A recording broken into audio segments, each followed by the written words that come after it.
It's a different, different instance of the same world. What if Superman was evil? It's one of those situations. Adventure's evil?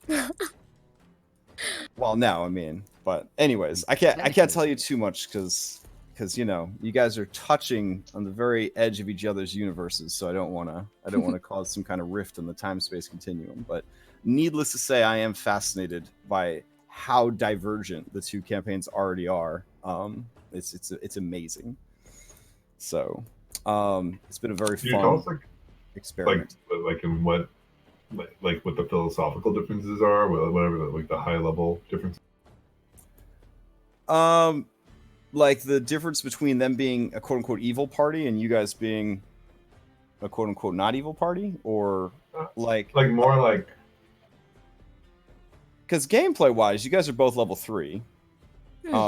Yeah, so like you're keeping pace with each other. In an XP based game, like generally, you're going to be earning a similar amount of XP, no matter what. Are they more hack and slash, or are they more like role play, or are they more like? Well, you have two bards. They have 2 wizards. They've had 2 character deaths though. In 8 sessions. Yeah. Oh wow. Yeah. So, but they're also playing with critical hit cards and critical hit effects and stuff like that. Right. Yeah, I probably would have died already. They're playing they're definitely playing on a harder difficulty level, which shows in just the fact that there's been 2 deaths already. But they tend to take, I don't know, bigger risks than they should probably, and for the most part they have really bad rolls. And honestly, in an RNG based game, that's really all that matters. Yeah. Right. So like a bunch of children came over and played Dungeons and Dragons at my house yesterday, and we were all prepared to donate buttloads of money to charity for all the nat ones that they got. And in like 5 hours, 5 children managed to only roll 2 natural ones. So that's why children aren't allowed in Vegas. Yeah. So because people understand that luck is a real thing, even though science hasn't been able to successfully quantify it. But yeah. So I should have definitely rewarded nat 20s or something instead for children, but I don't know. They were happy about it. They got more excited, I think, about rolling the nat 1s than they did about getting nat 20s. So that's kind of cool. All right. And yeah, I did get to hear a bunch of 12-year-old girls argue about whether or not one of them should try to seduce the goblin. So apparently Dungeons and Dragons is a universal experience across all ages, genders, et cetera, et cetera. So standing back like, no, you cannot. It was an all-female party with a female DM. So there was a tremendous amount of role-playing compared to like when my son was growing up and he ran a game with a bunch of dudes and it was just murder. Again, not to gender stereotype, but there was definitely more of one than the other for the 2 different groups. So, alrighty. Last week, wow, what a session. Nat 20 after nat 20 after nat 20 after failed saving throw after failed saving throw. RN Jesus was like a 50-foot tall statue with his arms spread wide, smiling down upon your party. It was absolutely phenomenal. You bluffed your way onto the ship. You bluffed your way past their defenses. You ambushed them. You dropped amazing crowd control on them. It was absolutely phenomenal. It was about as well executed as any well-laid plan could ever be, ever. Like I was blown away. I've been doing this a long time. Very rarely do plans actually execute properly in Dungeons and Dragons. So yeah, I tell people, I'm like, yeah, my Sunday night group, they're actual like tacticians. Like they actually plan shit out and stuff. And my other group's like, wow, I wonder what that's like. All right, so we left off with you having captured the captain. You knocked out the captain. You knocked out her first mate. There was some killing, I think, but that just happened. That's fine. A lot of the crew, upon seeing the captain and the first mate taken out, immediately surrendered. That's where their loyalties lay. It was with living. However, there are concerns now because you are in the middle of the Kraken's teeth, which is a very difficult sort of asteroid field equivalent for nautical land, and things are a little rough.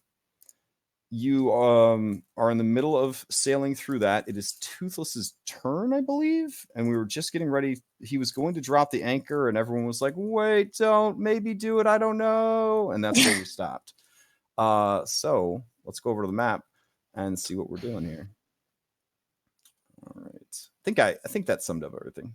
So Spencer bit people on the butt. I mean, there's that, but you know. All right. Whew. Back over here on this here map. Toothless, I believe you were in the middle of deciding whether or not to drop that anchor. What is the consensus with some off-screen strategic metagaming? I feel like we were up against a rock and we kind of ran into the rock and we were pulling up. Yeah, you guys had dragged past the rock. That's where you took all the damage. Okay. Yep. Yeah. Okay. And then he was told if he dropped the anchor right now, the ship would stop right about here. And as long as you kept that anchor taut, the ship would not bang against any of these rocks. Now, admittedly, you would be dead in the water, but you would be surrounded by these 3 very tall spires of stone, which would grant you a certain amount of cover from anybody that might be looking for you. For the most part, you know, other than maybe a sea monster, you guys would be fine. And then there's this big pink arrow that shows that's the direction you want to go. So you have kind of drifted off course a little bit. I think we should probably drop it, at least to chat amongst ourselves. Okay. What do you guys think? Well, 6-second combat round, so I need to know if that's what you're going to do on this turn or if you're going to let this opportunity slip past. Toothless drops it. All right, dropping the anchor.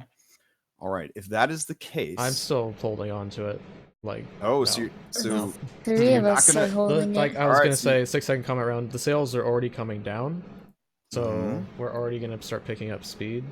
I guess we could drop it and maybe kind of make like a cool drifting turn to get out of here, but I don't think that's the case. Okay, well, if Toothless drops it, I'm going to move on to the next person in the order then. Go ahead. I'm holding on. All right. So Sly Webb, she is up there and she's shouting down at you, rocks, fucking rocks. Don't hit the rocks. You're not supposed to hit the rocks. That's what she keeps shouting down at you. Very helpful stuff. And down below, where is this clown at? Okay, he's up on the decks. Yeah, this guy is rushing around. He's trying to figure out what you guys need. He sees that you're dropping sails, so he is going to rush over and start assisting with that. Let's see. Foxy, he's pretty beat up. He's pretty shaken up, but same deal. He's going to run over, try to help out with that. Haxel, what are you doing? Looks like they're dropping sails, and they're maintaining the anchor, not hitting the bottom. Yeah, I've got a question real quick. Is the way we need to go, is that the fastest way out of this area? Out of the Kraken's teeth? Yeah.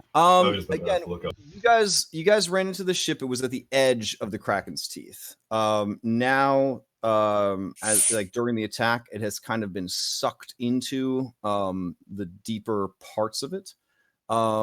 If you continued this direction or this direction, it would be the same distance. So if you continue to the east or to the south, let me check my map real quick.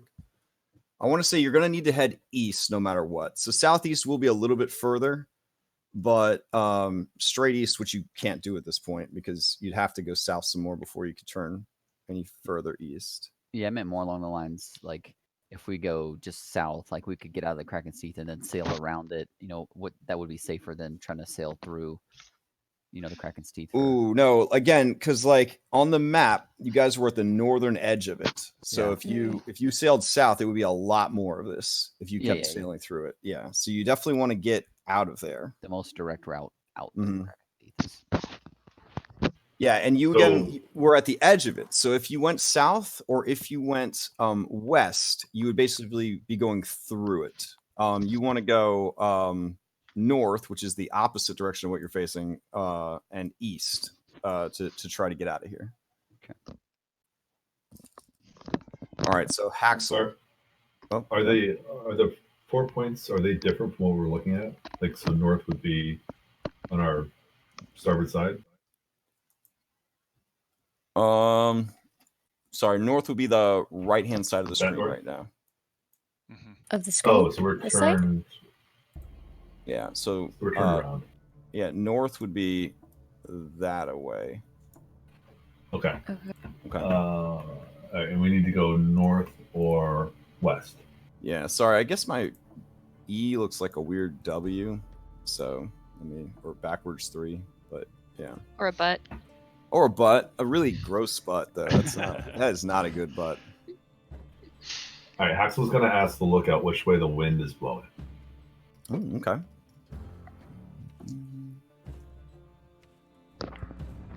Northeast. I actually have something for that. Hold on.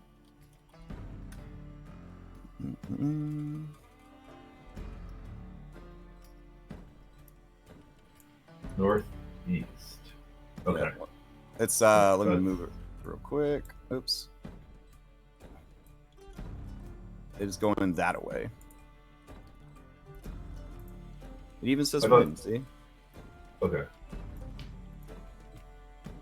Do you want me to put down like a compass or something? I know that a lot of people in Yeah. Roll20, they always make the top of the screen like north, but like, you know, it's not always like that. It's like sometimes you get a map for, yeah. Anyways, there you go. Cool. Sweet. Is that better? All right. Yep. And we Yeah. need to go northwest. So, hey, where'd it go? Remember, west will take you out into open ocean. If you guys are trying to head back towards the shore, you want to go northeast. You want to go towards the wind. Okay. So, all right. So I have to ask. I have to ask some nautical questions. Is this like? Are there any rules on coming about in this kind of ship, or are there any? Or is it just kind of like, how is this all working? We're just rolling water. We're talking what we want and rolling vehicles. Oh no, there's like, no, I am. Trust me, I'm not making these up as I go along.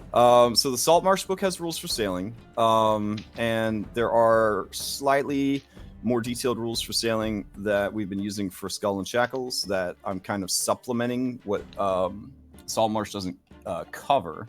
Mm-hmm. So basically, there's a few things you could do. The main thing is sailing runs off of 3 mechanics. It runs off of your navigation tools, it runs off of your water vehicles, and it runs off of perception. Those are the 3 main skills that are used. Now, in addition to that, skills like Intimidate and Persuasion can be used to basically get better performance out of the crew.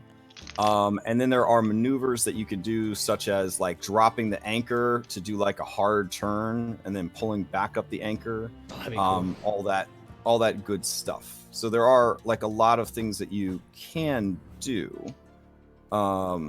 It's just, yeah. So you kind of just, since you're lower level characters and you're kind of jumping into this, this is like more or less like learn as you go sort of thing, rather than dumping all this stuff on you guys at once. So yeah, right now it's very much like I want to try to do this, and I have rules for it that I say, okay, well, this is what you're gonna do.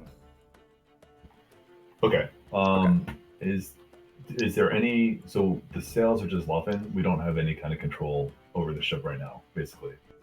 Well, the sails are being dropped so that you can get the wind. The wind is going to the northeast. You guys are currently heading south. So a combination of using the sails and using, the helm, right? It allows you and the rudder allows you to like steer the ship. The reason that you need an entire crew for this is because you have to call out commands to everybody on the ship to raise the sails, lower the sails, turn the sails into the wind or against the wind. Generally, you'd have one person that's back there on the rudder. You'd have one person that's on the wheel.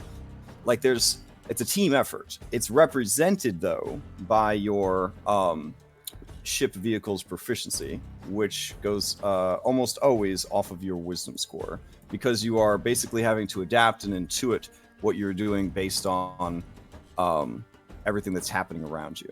Whereas navigation tools relies entirely on your database of knowledge in your brain of like constellations and current patterns and all of that kind of stuff.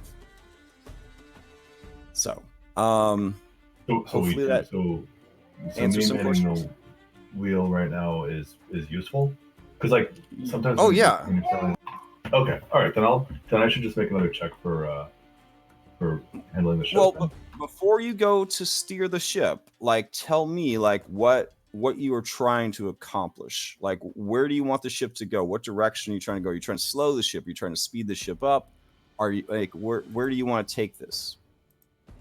Does that make sense? Yeah. So I would like to go, regardless of whether we anchor or not. I'd like to go in that northwest direction. So I'd like to, I'd like to go in the direction of the wind a little bit. Okay. So, based on the fact that the ship has to continue traveling straight, like ships just can't, bust like a 180, unless like a sea giant's using them as like a surfboard or something. So you are going to try to basically turn around this rock, right here. So you would be turning towards this rock and basically trying to U-turn around this rock and head back the other direction. So, if that's what I have to do, then no. If it's a situation where I can just point us into, if you'd like to just start sailing south, and if you want to keep sailing south and east until you break free of the Kraken's teeth, you can certainly do that also. That would be an easier thing to pull off.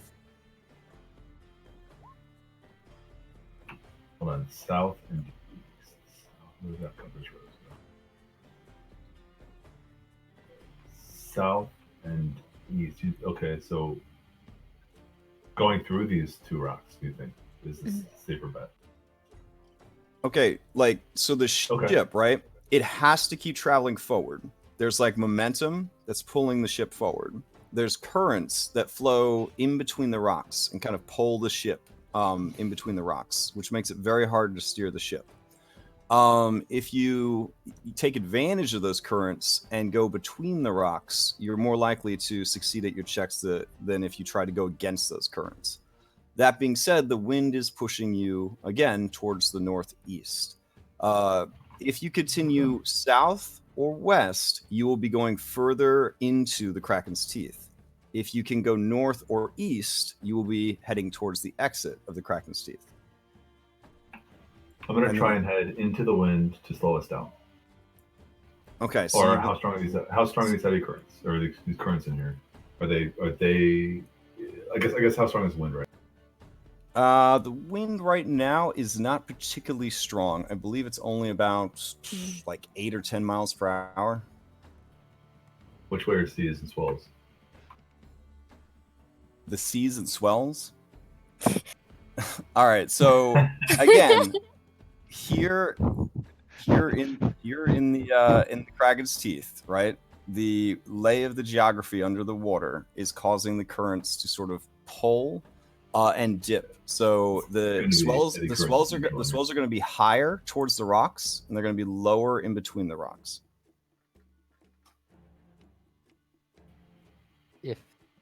How much time are we talking about if we just turn northeast with the wind and we just dip out of this piece?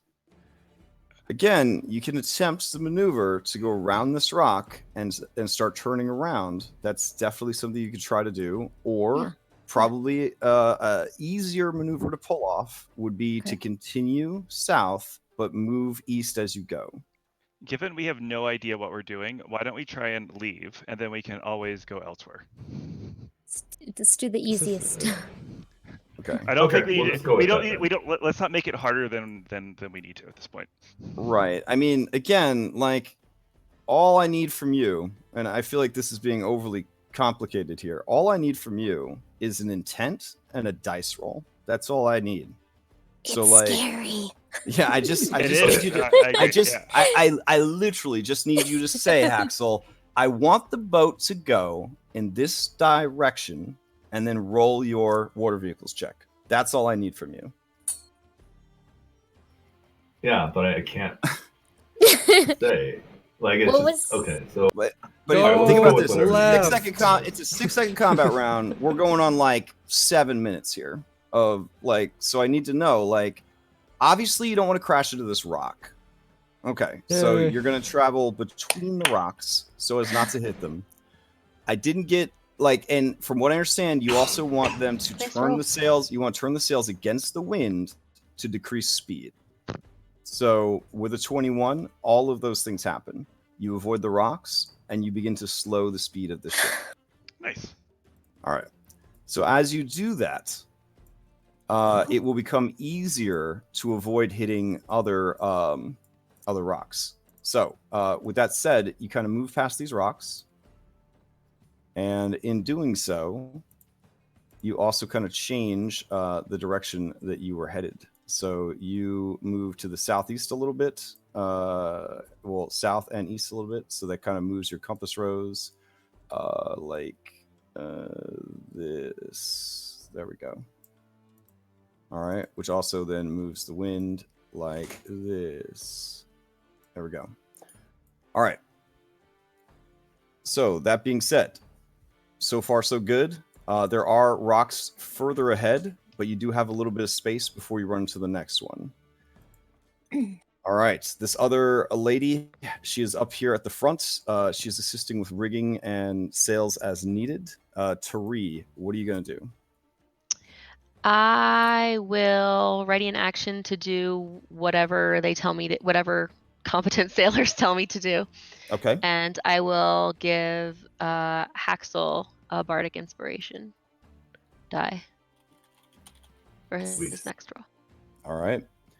Skull, you're up. Okay.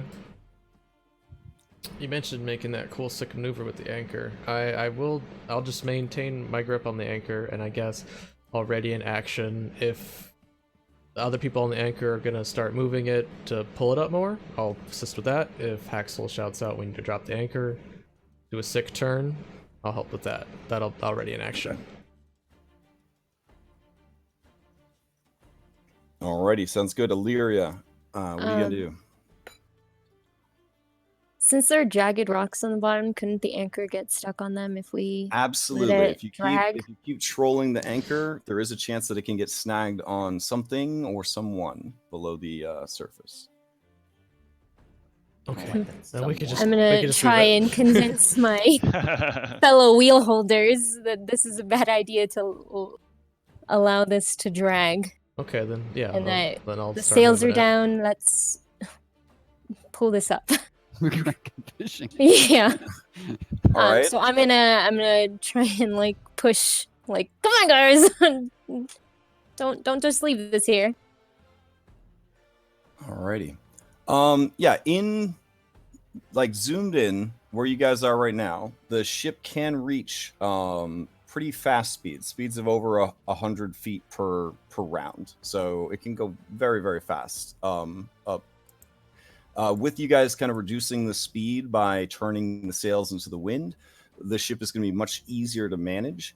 As far as you guys over here on the anchor, Illyria says that you guys should raise it, and she starts pushing in the direction to raise up the anchor. Then I'll do the Does same. anyone try to stop her, or do they assist, or do they let go? That's really tricky. I'm moving it. I continue to think that we should just like drop the anchor and like let the boat pause for a little while and like figure out what we're doing. All right. So do you just watch and see what happens, or do you actively try to stop the raising of the anchor? No, I won't stop it, but I'm like Toothless is skeptical. I All mean, right. it'll probably work out fine either way, but like it seems like we could just like not sail forward for a little while. Down below deck, Thogrim, Arvin Voodoo Argent is rushing about, grabbing wood and bringing it back to you, and trying to help you plug the huge hole that was torn in the side of the ship. Thogrum, you're up. So can I? So I know I already used my patch it thing, right? Can I actually repair the boat, HP wise, by just rolling? Like, Yeah, so the fastest and easiest way to repair a ship is with spells. Mending is not powerful enough or meaningful enough to affect an object as large as a ship, though it can be used to repair small objects, blah, blah, blah, ropes, windows, chains, the like. The spell Fabricate actually has a special function of repairing 4d12 points of damage plus your spellcasting modifier, which is pretty awesome.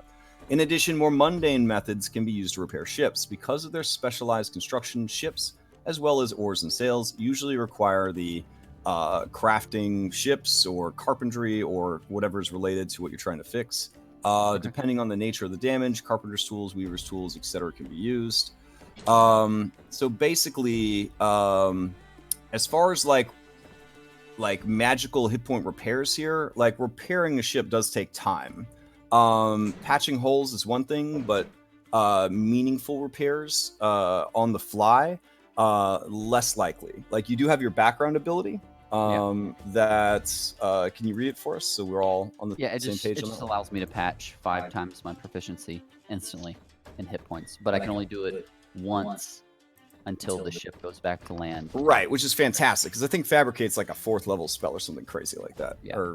So in the meantime, you guys can certainly begin repairs on it, but repairs generally take like a day or more. And then based on how well you do on the check, you would then pay like the raw material costs to repair it, and that would restore a certain amount of HP based on how well the check was. So it's one of those mechanics that forces a little bit of downtime into the game, where, you know, after a really rough time at sea, you're kind of forced to spend some time at port repairing and that sort of thing.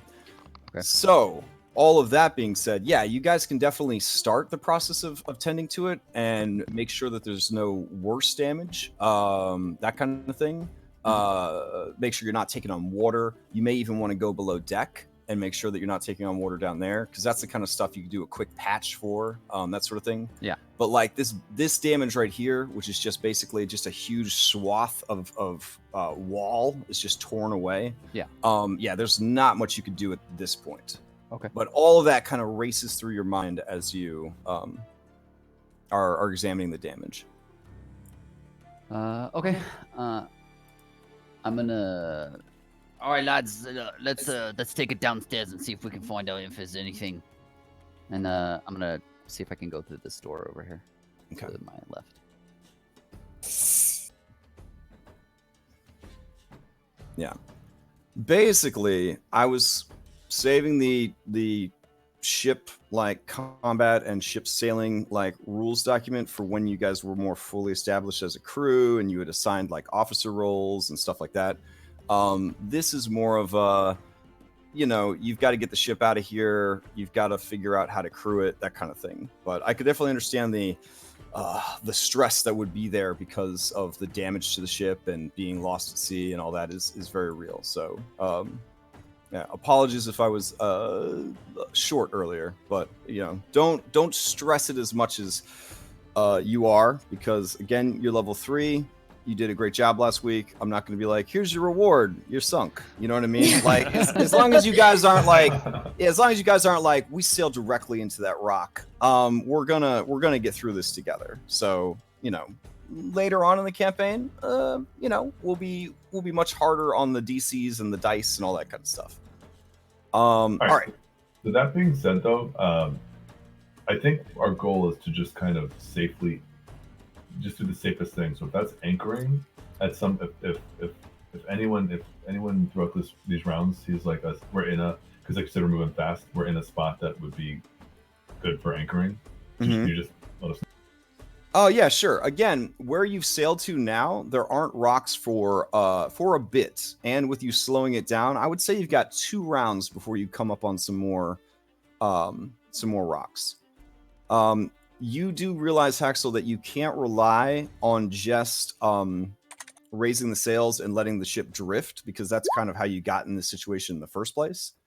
That obviously, when they had the ship kind of parked or whatever, for lack of a better term, and you guys were loading up, they didn't have the anchor dropped, but they also had people that were like manning the rudder and sort of, like making sure that they were steering and not, kind of moving with the current a little bit. So, but you guys have a lot of crew that you spared, so you should be able, if you can get everybody motivated, to get out of this in one piece. That being said, you're doing great so far. You're doing great so far. Wait, get out of it meaning what? Did you say what? Like what? What are you asking? Get out of the Kraken's teeth, or get out. Get out of the Kraken's teeth. That's what we're all. TFO. Okay. So again, you guys still seem like you have mixed feels. Like you could keep sailing south and east. Again, you're trying to get northeast to get back towards the shoreline and Saltmarsh and all that kind of stuff. But you're facing south, and the ship, moves forward. But if you keep going east as you go, you will eventually pull out into like coastal waters and just kind of hug the coast, and then head north, and you should be fine. Heading west would be a whole lot more of the same stuff, so you definitely don't want to do that. That being said, you had a 21. You have more people motivated and working. I'm going to say that if you are all in agreement, a big part of our the slowdown here is that people are in disagreement about what to do, which on a ship, everyone has to work together, or you end up in a situation like this. Like, the crew is the machinery that powers the ship. So if any part of it is not in sync with the rest of it, it's gonna fail. So everybody has to be working together. That's why they have officers, because the officers are all in tandem, and they make sure that all of the crew is in tandem. Right now, it's chaos, and that's really good because it's demonstrating exactly why you need a crew, officers, everybody on the same page. So this is really cool that I think that it's happening like this, because you guys are kind of getting that taste of like, this is what happens on a ship when nobody's in agreement about what's going on. So Haxel, that's what you think should happen down below deck. Thogrim, you have to assess the damage. You're gonna need to pull into a port and actually like do those repairs, for sure. Fortunately, they do have some wood, so the cost will be mitigated. But your best bet would probably be to go below decks and make sure that there's no water coming in. Maybe even check on the bilge. Make sure that you didn't like scrape up the bottom of the boat.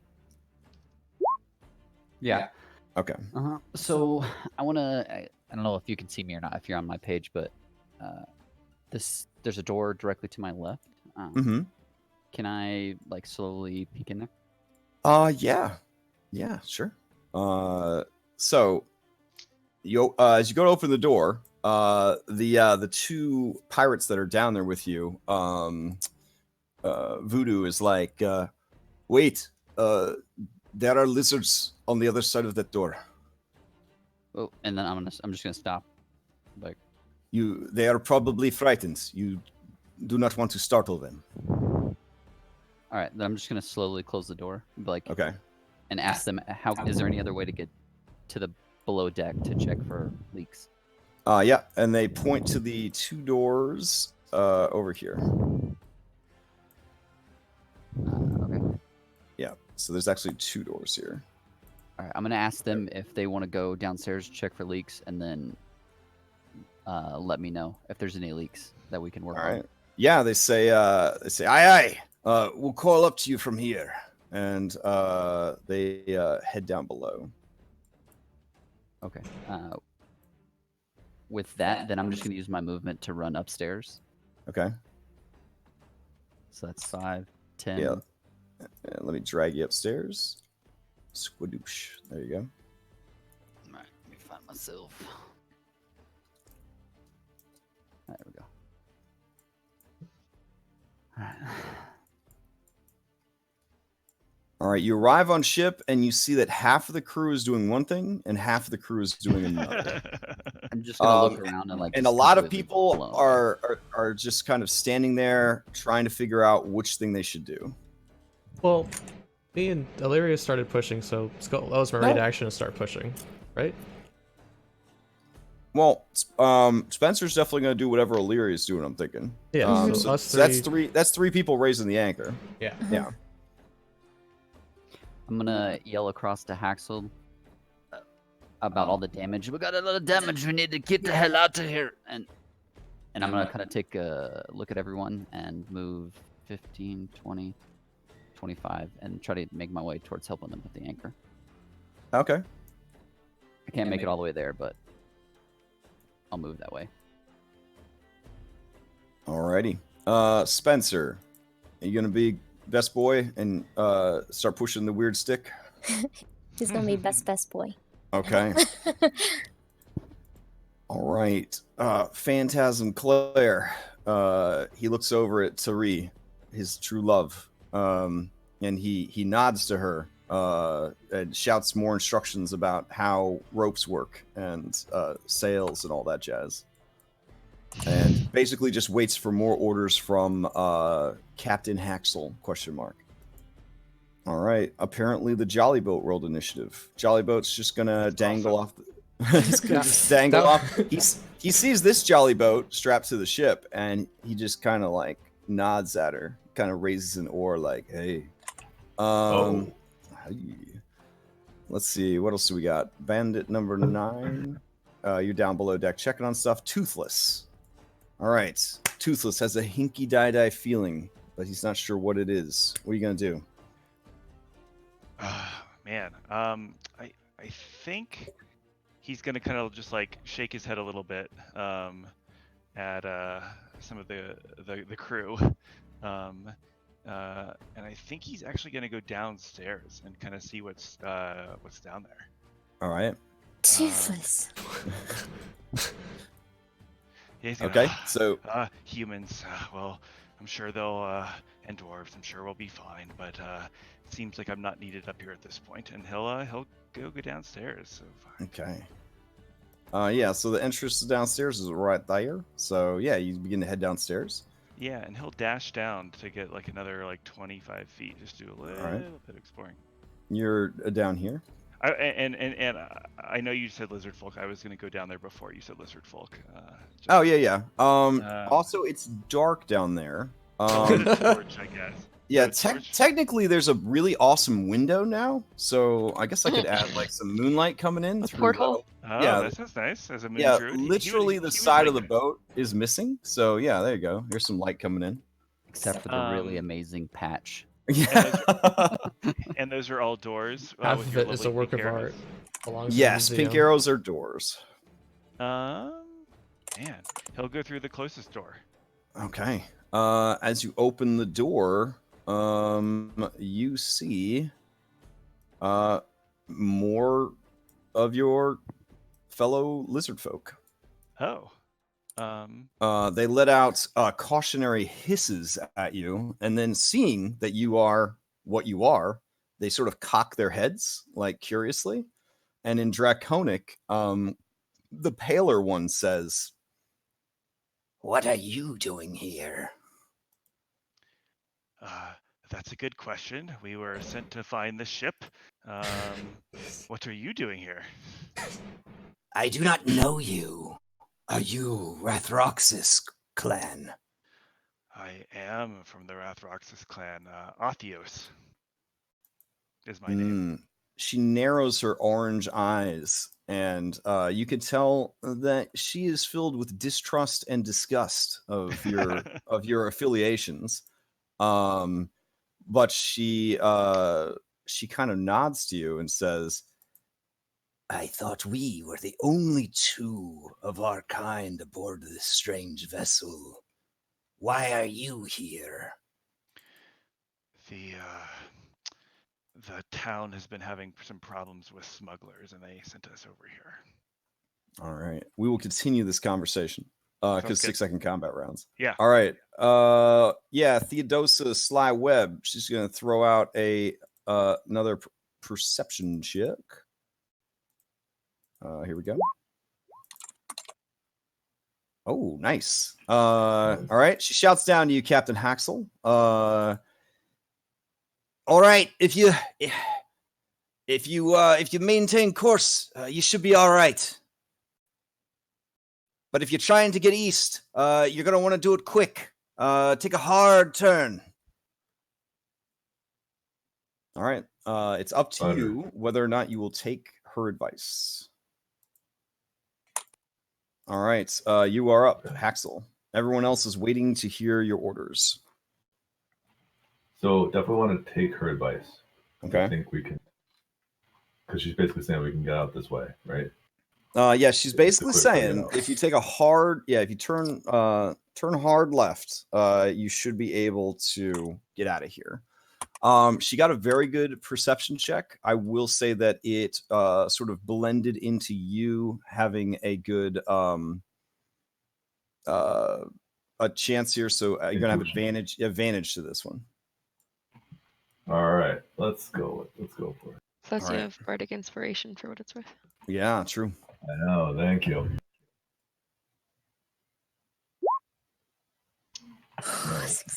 Yeah. What the hell? I'll use it. Was it D6? Yay! Nice. Nice. All right. So a Nice. 16 plus 6 is a 22, which is much more in the category that you needed. So you go ahead and you take her advice. You turn hard. You call out to the others. They whip the sails around, and the sails go limp and then suddenly explode with the power of the wind that they have gathered. The ship turns so sharp that everything begins to slide towards the edge of the railing. Even the unconscious Captain Sigma sort of tumbles limb over limb, and she's going to get tangled up here in the Jacob's ladder here, right along the railing. Buddy, catch her. And yeah, yeah, the whole ship is like turning almost sideways, it feels like, for everybody on the boat. So I need everybody on deck to go ahead and give me acrobatics or athletics check. Acrobatics meaning that you manage to keep your balance. Athletics meaning you manage to hold on to something. But this is a hard-ass turn, and as you do, these other rocks fade far behind you. Oh. New rocks kind of come into view. You sort of steer past them, and the next thing you know, you are heading in the right direction, as it were. You are heading east. Oh, actually, can I first Nice. Spencer?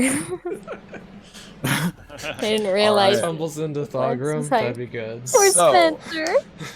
Up top, yeah, Sigma went to here. Buddy, I'm assuming, is with Toothless. I can't imagine he would be left Yeah, that's unaccompanied. funny. Yeah, no unaccompanied correct. minors. Yeah, Minors. let's get- For sure.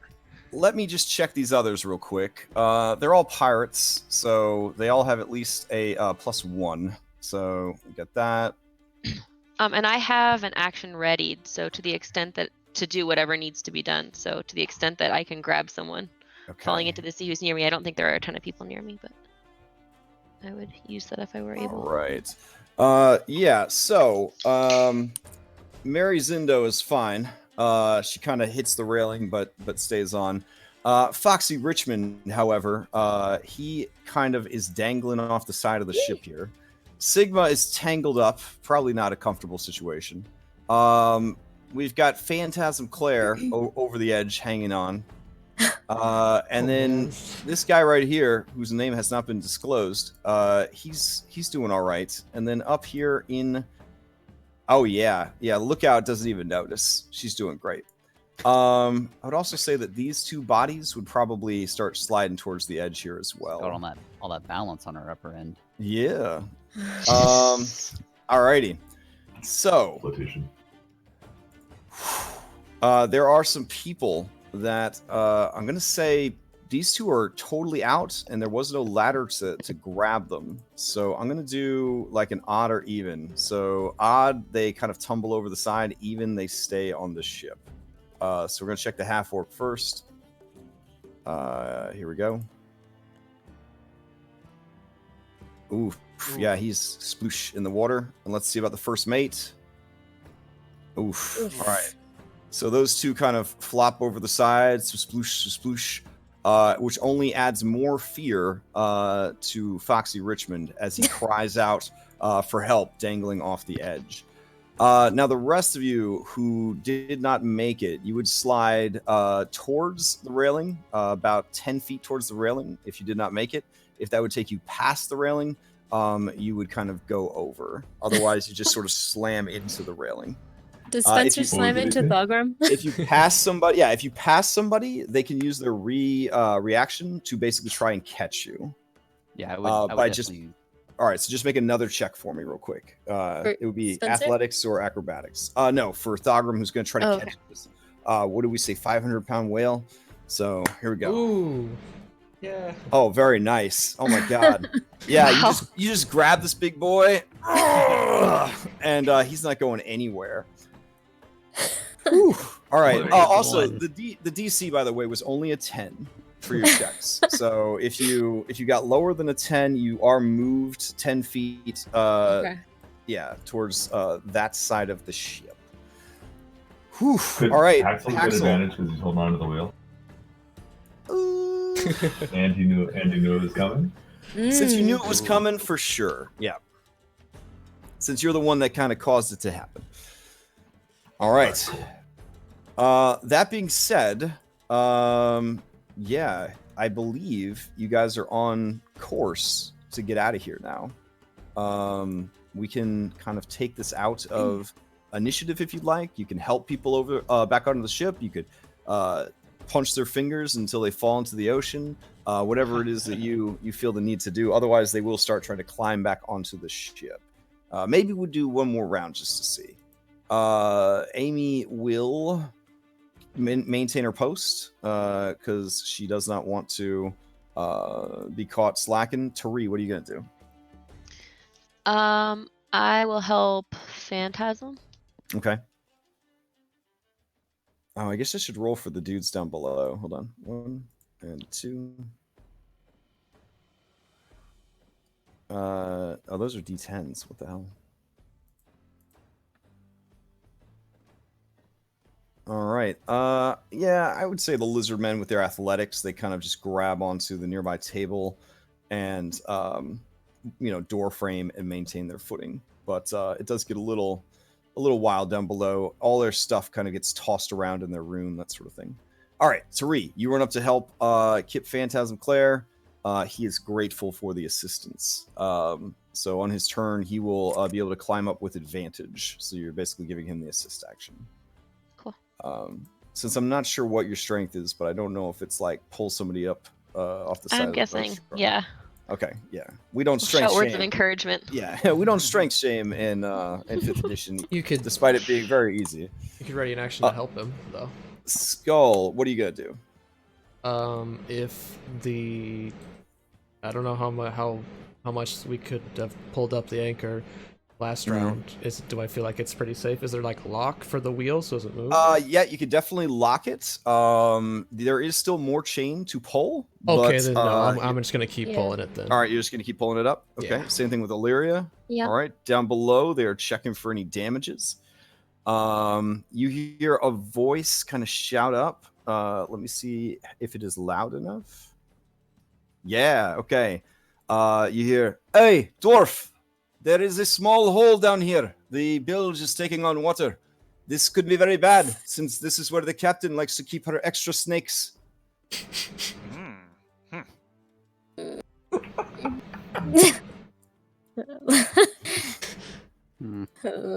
All right, Thogrum, your turn. I'm sorry. Son of a bitch. No, why did it have to be snakes? And then, let's see, I'm gonna go I 5, hate snakes. 10, 15, 20, 25. I'll dash. 5, and I'm gonna yell down, "I'm on me fucking way! Put your finger in it!" 10, 15, 20, and I'll go downstairs. All right. Boop. do we have speak with animals? Can we tell the snakes to calm down? All right, yeah, just calm down. Spencer keeps assisting. Kip Phantasm. Let's see. Let's get this boy back on the ship, or at least try. Let's see. NPC, pirate, athletics check.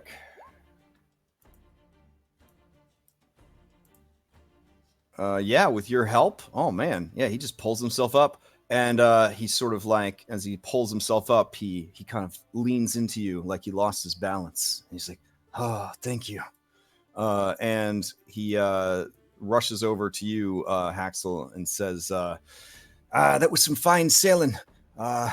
What do you need now? Back to the sails?" Yeah. or should I help the rest of the crew?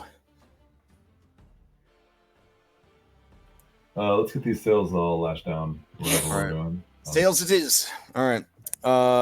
This here bandit, he is going to abandon his sail and go over to help this guy up. Let's see.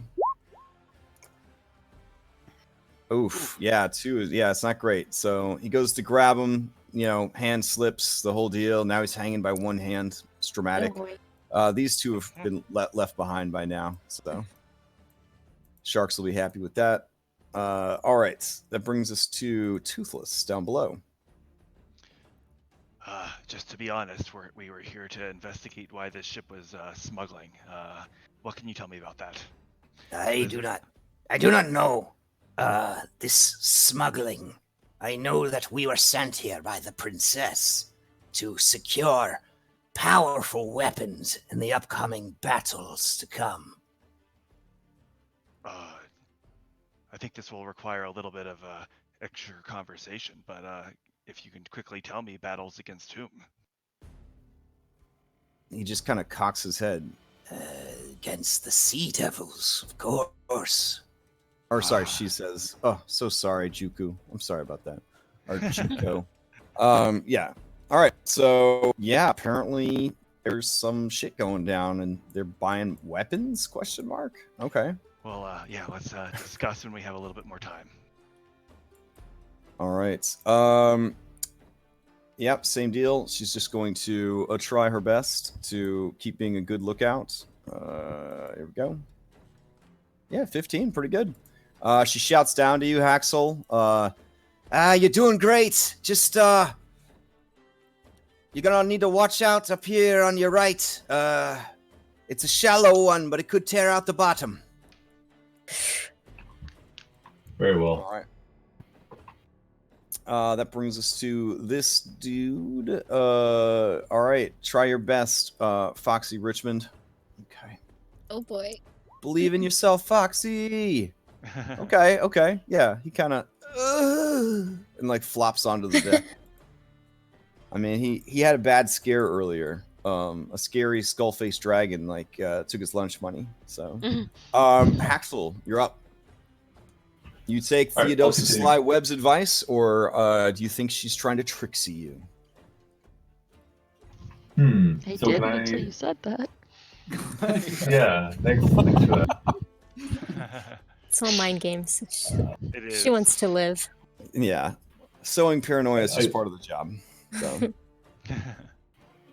So could I take this turn to do a perception just to kind of see where we're at, or should I continue doing the vehicle handling?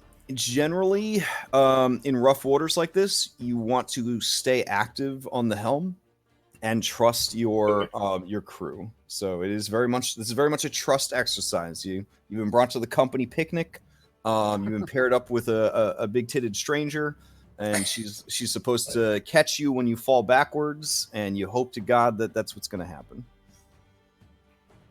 All right. A long analogy, but I hope you got it. Yeah. Oh yeah. Whew. Man, fantastic.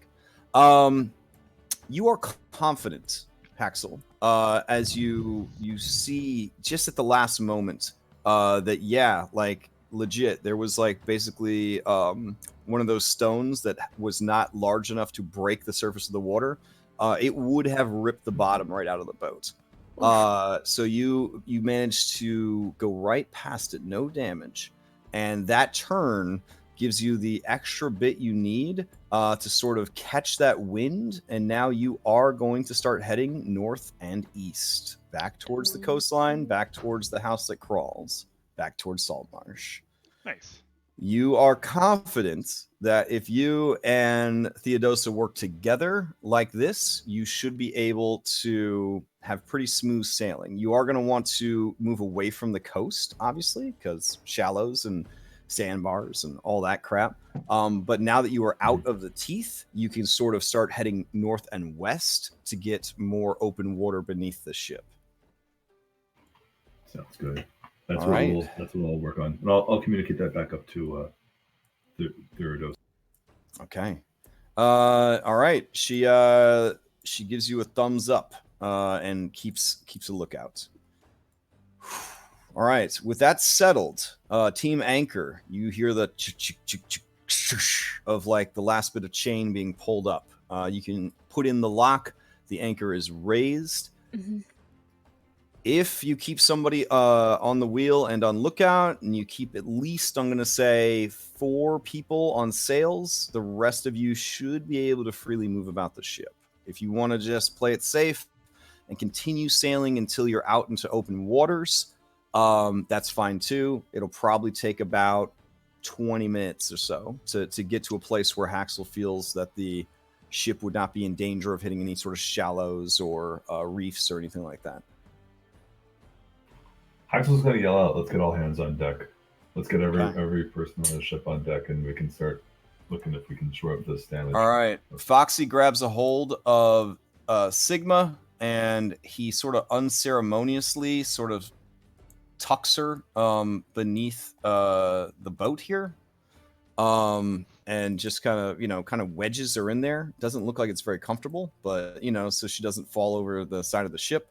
And then he is going to tie a length of rope around her and around the basically the jolly boat here to make sure that she doesn't fall off the ship or anything like that. It does not seem like he's tying her up in a meaningful way, like as a prisoner. He's just sort of securing her so she doesn't fall over like the other people did.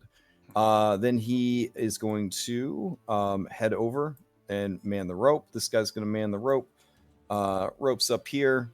Also, available to go to anchor, that kind of thing. You got a bunch of crew right here that could help you out. So yeah, you're feeling pretty good about your situation. Okay. All right. While that's happening, Thagrum, you are going to head downstairs, I guess, to meet up with the rest of the peeps. Yeah. Okay. Alrighty.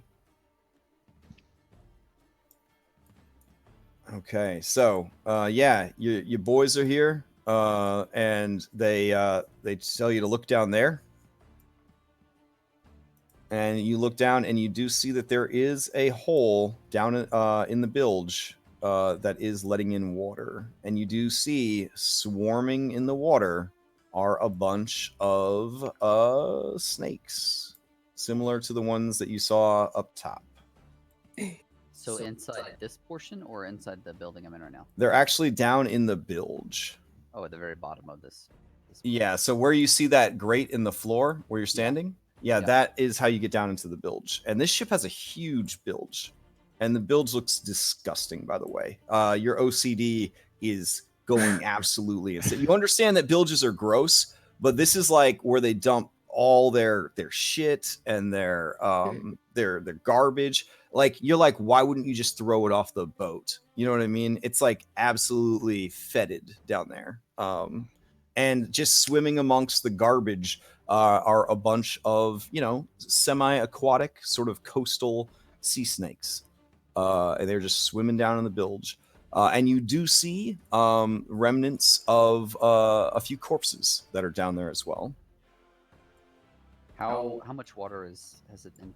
Have we taken in? The bilge normally has about a foot or two of water in it, to be or normal operation kind of thing, balance and whatnot, and drainage for the rest of the ship. But you do see that it is probably about 2, maybe even 3 feet deep right now, with water kind of still coming in from the the hole. The hole does seem small enough that you could probably get in there and patch it, but you would have to deal with these snakes. How many snakes can I see down there? Well, like they are swarms, similar to the one that was up top. So they are sort of through Dungeons and Dragons magic. They are sort of organized into 2 swarms. So what you saw, So what you saw up top, times 2 basically. And I'll move your mini over real quick so you can kind of see what it looks like down there, because you would obviously be able to see, and you have dark vision and all that jazz. Mm-hmm. So where that awesome drawing of water is, that's where the leak is, and those are the 2 swarms of snakes swimming around. There you go. Okay.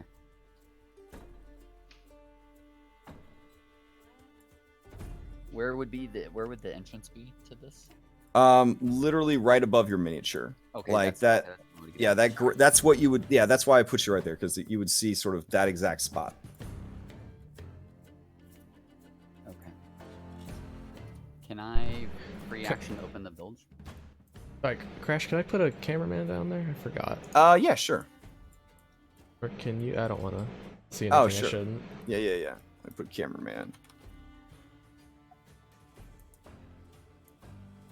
Bloop. All right, cool. And then I'll put a cameraman in here with the lizard dudes, and then we'll do a cameraman over here. Awesome. All right. Yeah. So, you can open the hatch to the bilge. Okay. Can I open the hatch and then? All right, boys. Let's deal with these fucking snakes, I guess. All right. So I'm gonna toss a light. Or actually, I'm gonna bonus action cast spiritual. So weapon. that pink square is like where like the opening would be, basically. Mhm. So rather than have you try to figure out like 2 different maps, I'll just put all you guys down on the map, but we'll assume that you are not down there with them. You were just using the opening. Yeah, Gotcha. I'm not. Yeah, I'm definitely not gonna jump Okay. white yet. And then I'm gonna bonus action cast spiritual weapon Okay. and attack this. Oh yeah. the first All one. right. Seeing your intention, the 2 guys draw their pistols, and you guys begin shooting snakes in a barrel, basically. Just trying to kill them before you go down there. I will say that the rate that it is filling up is not so deadly that it is super time sensitive. Like, obviously, if you hadn't dealt with it, it would have been a problem.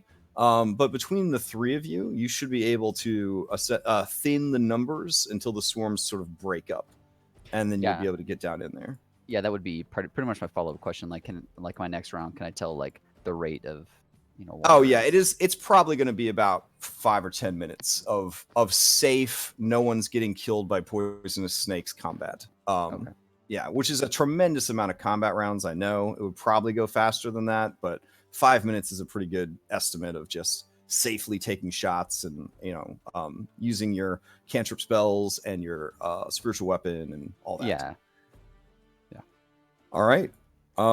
That seems settled. While you and your guys are working on that, the engineering team, over here we have a foreign communication officer, Toothless. What's going on? What's going on, Toothless? Who are the devils of the sea that you mentioned?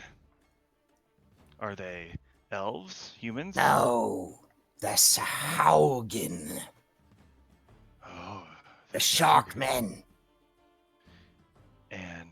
And you were brought here to help against them, or I was sent by the Princess Othokent, the minister Saril. Sorry, Sarriv. Okay, Sarriv.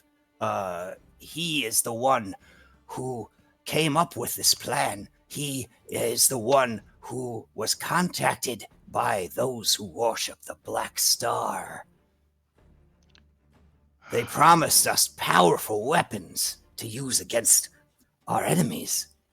We did not believe in their powers at first, but they give anyone the power of thunder.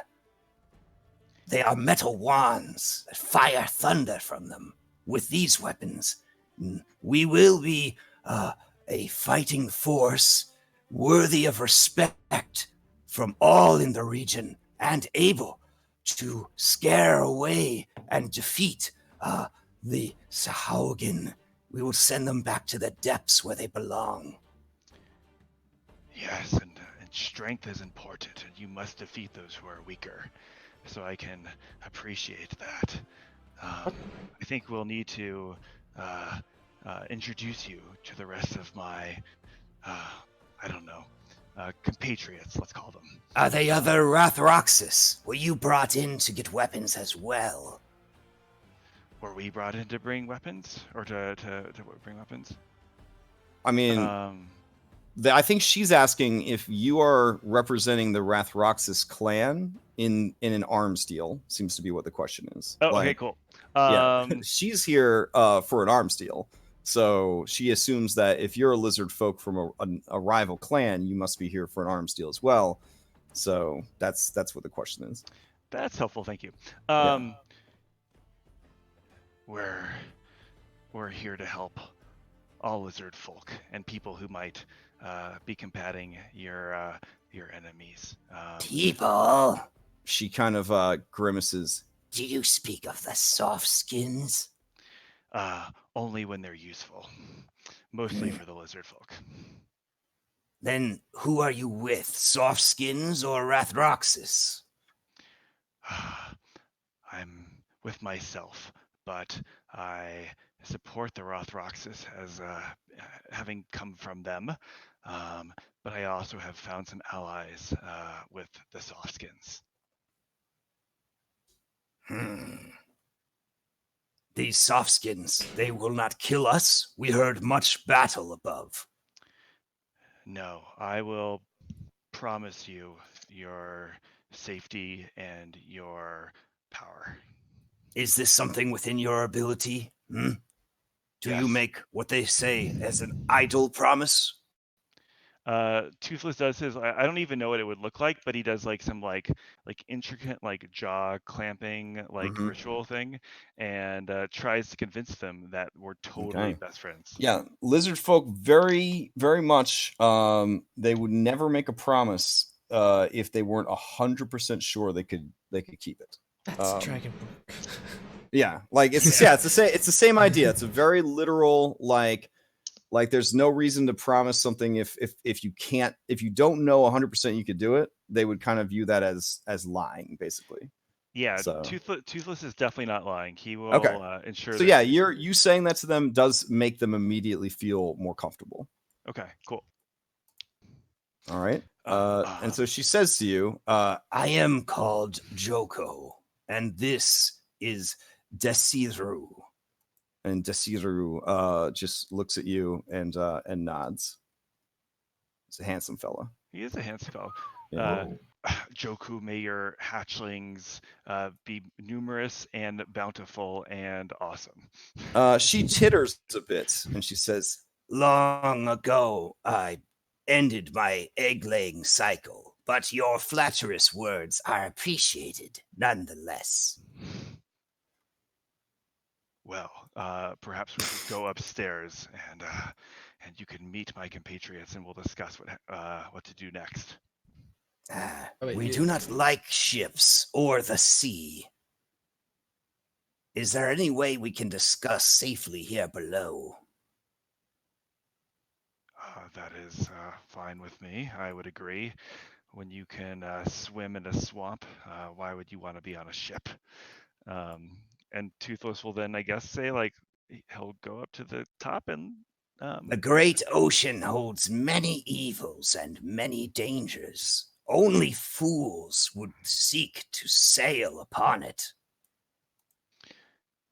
Yes, and we've experienced that today. Why don't I talk with some of the soft skins, and they can come down and we can meet each other below deck. It is so.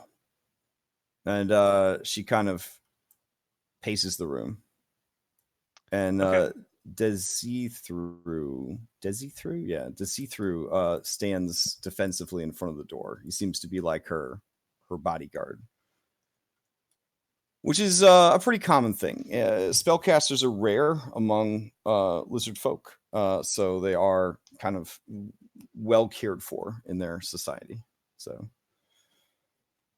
all right. Yeah, Toothless would go back upstairs and kind of recap all of that to the party. Gotcha. All righty. Whew. So, you head up top and you begin to discuss with everyone what is going on. Okay, so we are safe at this point round, right? Yes, everyone is safe. We can be. Okay. Yep, So yeah, Skull will finally let go of the freaking anchor. Yeah, your knuckles are white, which is pretty impressive since you are a black dragonborn. It happened. You made it. Okay, I'm gonna go check out the captain. Yeah. Tie her up properly. I was also remiss even mentioning the cool drop anchor maneuver because you have to basically have like a trained like officer who knows how to do it and the whole deal. But it is super cool. Anyways, it's on the bucket list.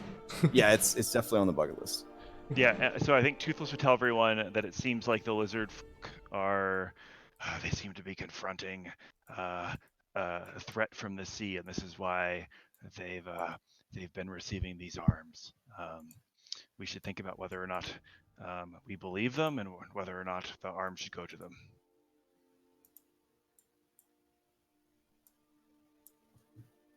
Which is a lot. Wait, are you? I mean, yeah, if they're gonna pay. I mean, I'm all about selling firearms, but is that what? What firearms do we have to sell? Unless there are some on here, but I don't think. Don't they have? Weren't they making a deal for firearms? They mentioned some rods that seem to have some. I don't know if they are magical properties. I hold up the ass pistol that we have. This thing.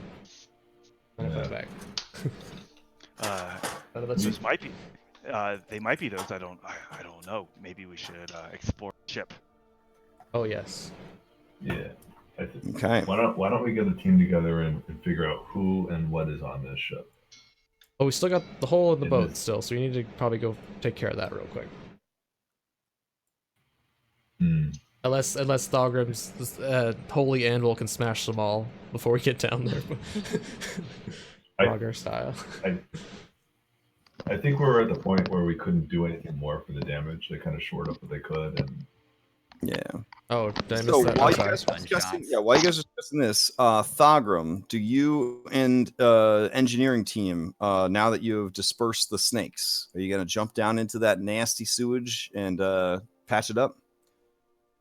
Are like all the snakes gone? Can I see any more snakes?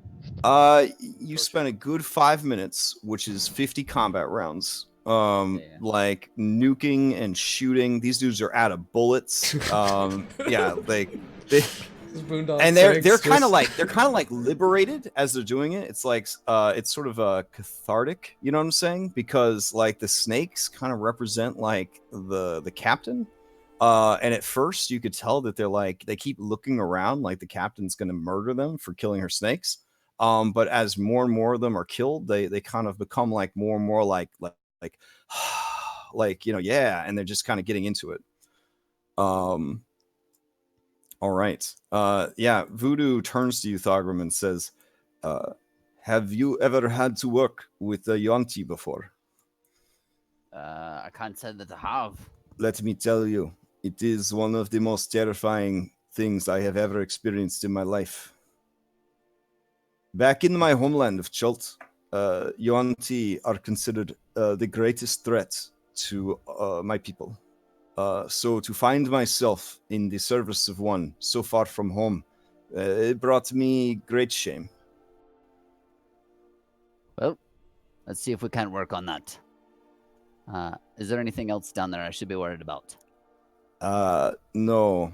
She keeps the snakes down there as a threat to any who do not obey. punishments involve being tossed down there. As you can see, some people they did not make it. Okay. All right. Well, then let's go down there and get this hole patched. Is there a way out of the thing? Like, if I jump down there, like, I'm not gonna be stuck in there. Is what I'm worried about. Oh no, I mean, like you're a shorty, but yeah, you should be able to kind of jump and grab and do a pull up and pull yourself out. You know, you could look around, see if there's a rope ladder, kind of affix that, and toss it down. There's no like attic steps or anything that unfold for you. Yeah. It's definitely yeah. All right, boys, let's go patch this hole and get back out of here. So I'm gonna jump in. All right. Yeah. So you hop down in there.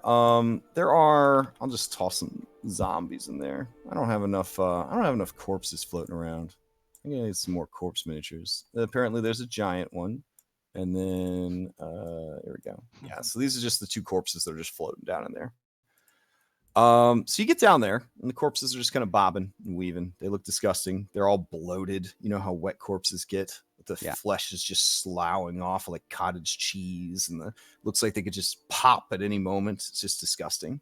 And there's dead snakes everywhere, so that's also a thing. But yeah, you sploosh down into that water, and let me get these snakes out of here. And yeah, there's a lot of garbage everywhere, and it's all being churned up by the water that's kind of flowing through. Just this hole, just kind of coming in. I'm just gonna take whatever I can find and start kind of jamming stuff in the hole. Okay. Go ahead and give me a carpenter's tools check. And this would be intelligence based, I think, because you are basically trying to MacGyver this shit right now. So proficiency plus your intelligence. If you want, these guys are willing to jump down in there and assist you. So you would have advantage. That's what I did say before. All right. Yeah, they sploosh down next to you, and they're willing to help. Oh my gosh. Oh yeah, this dwarf right here, he lets out a low whistle of appreciation. He says, "Hey, that's some fine work. Ugh, fantastic, even." Boys, let me tell you about the time I patched a Navy frigate. All right. Perhaps you can tell us in cleaner, drier locale. Here, I will help both of you up. And he kind of offers his hands cupped for like a leg up in the water. All right, well done. So all that's being taken care of. The ship is now no longer in danger of sinking. Still has 42 points of damage on it, but it's not taking on water. You no longer have to worry about being surprised and killed by poisonous snakes when you investigate the bilge. So that's nice. Yeah. So what is the next thing? You gonna head up top now, Thogrim, or? I'm probably just gonna ask these 2 gents what's going on around this lower deck that we're on. Not this one, but the one below. Like what? Oh, okay, I gotcha. Well, you see, we're working for a group called the Scarlet Brotherhood, says the dwarf.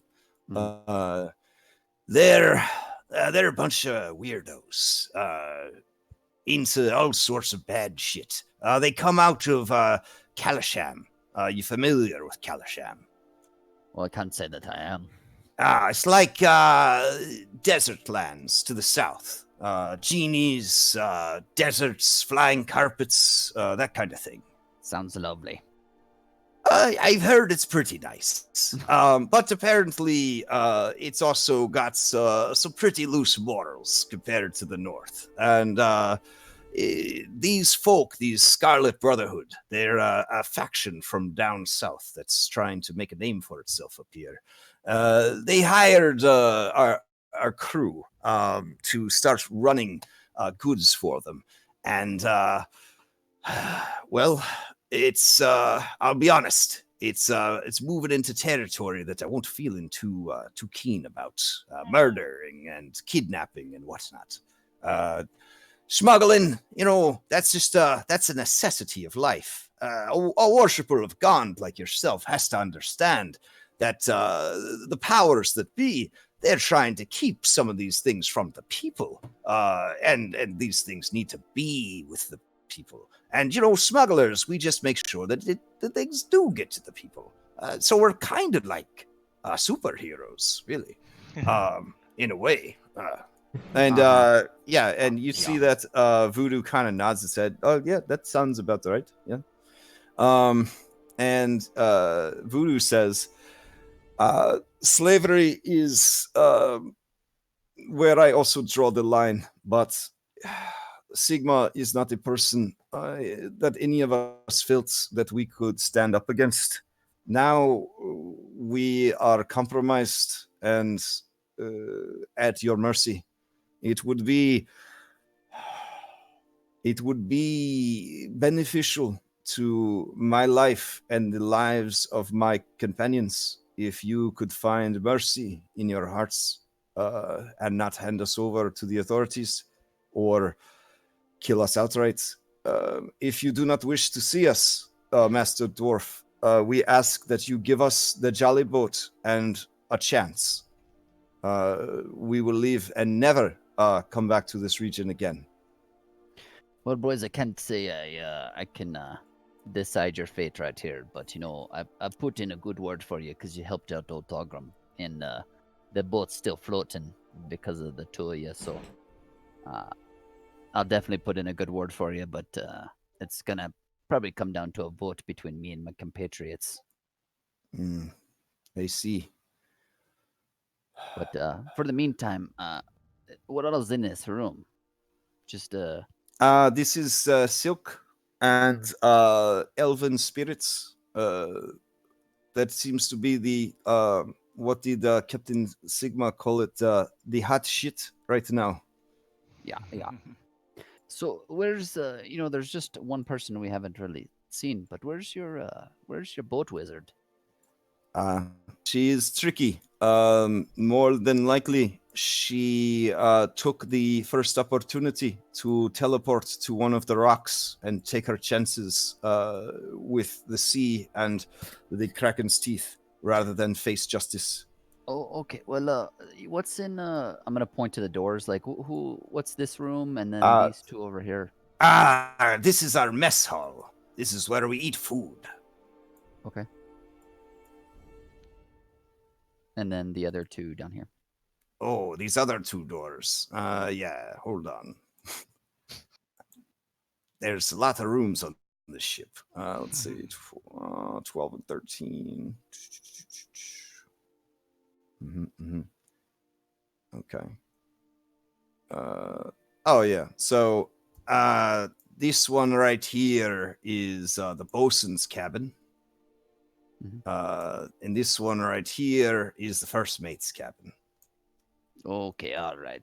Well, good old Bloody Bjorn. Hope he's doing all right. I can't really say, but I'm pretty sure your friend is swimming with the fishes right now. Sorry about that. Unfortunate. It'd be like that sometimes. Yeah, I'm not gonna lie. There's a lot of silk and brandy here. Like probably 1,000, maybe 2,000 gold worth of stuff down here. If you were to find a way to sell it, offload it. Mm-hmm. Yeah, exactly. Well, you boys, stick close to Otogram, and we'll see what we can do about your futures. Okay. Come to the old school of Fireforge. All right. They seem hopeful.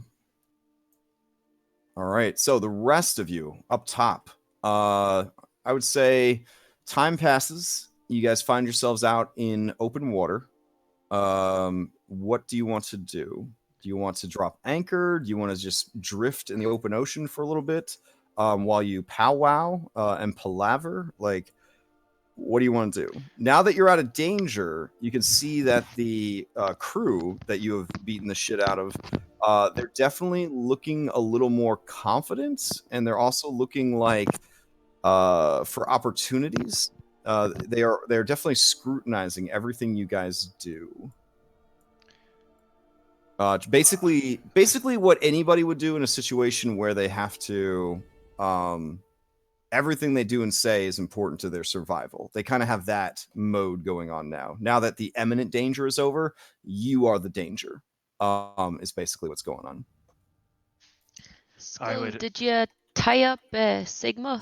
Well, yeah, I was just waiting for. So basically, Okay, yeah, so I'm gonna figure out. yeah. I'm gonna shake her coat, see if there's any more snakes in it first. Yeah, like one or two snakes Something else. kind of falls out and squirms away. Okay. Run snakes. What is? Is there? So I feel like we have three big things. We're like, what does this ship do? What do we do with Sigma? And then what do we do with the lizard folk that Toothless just met?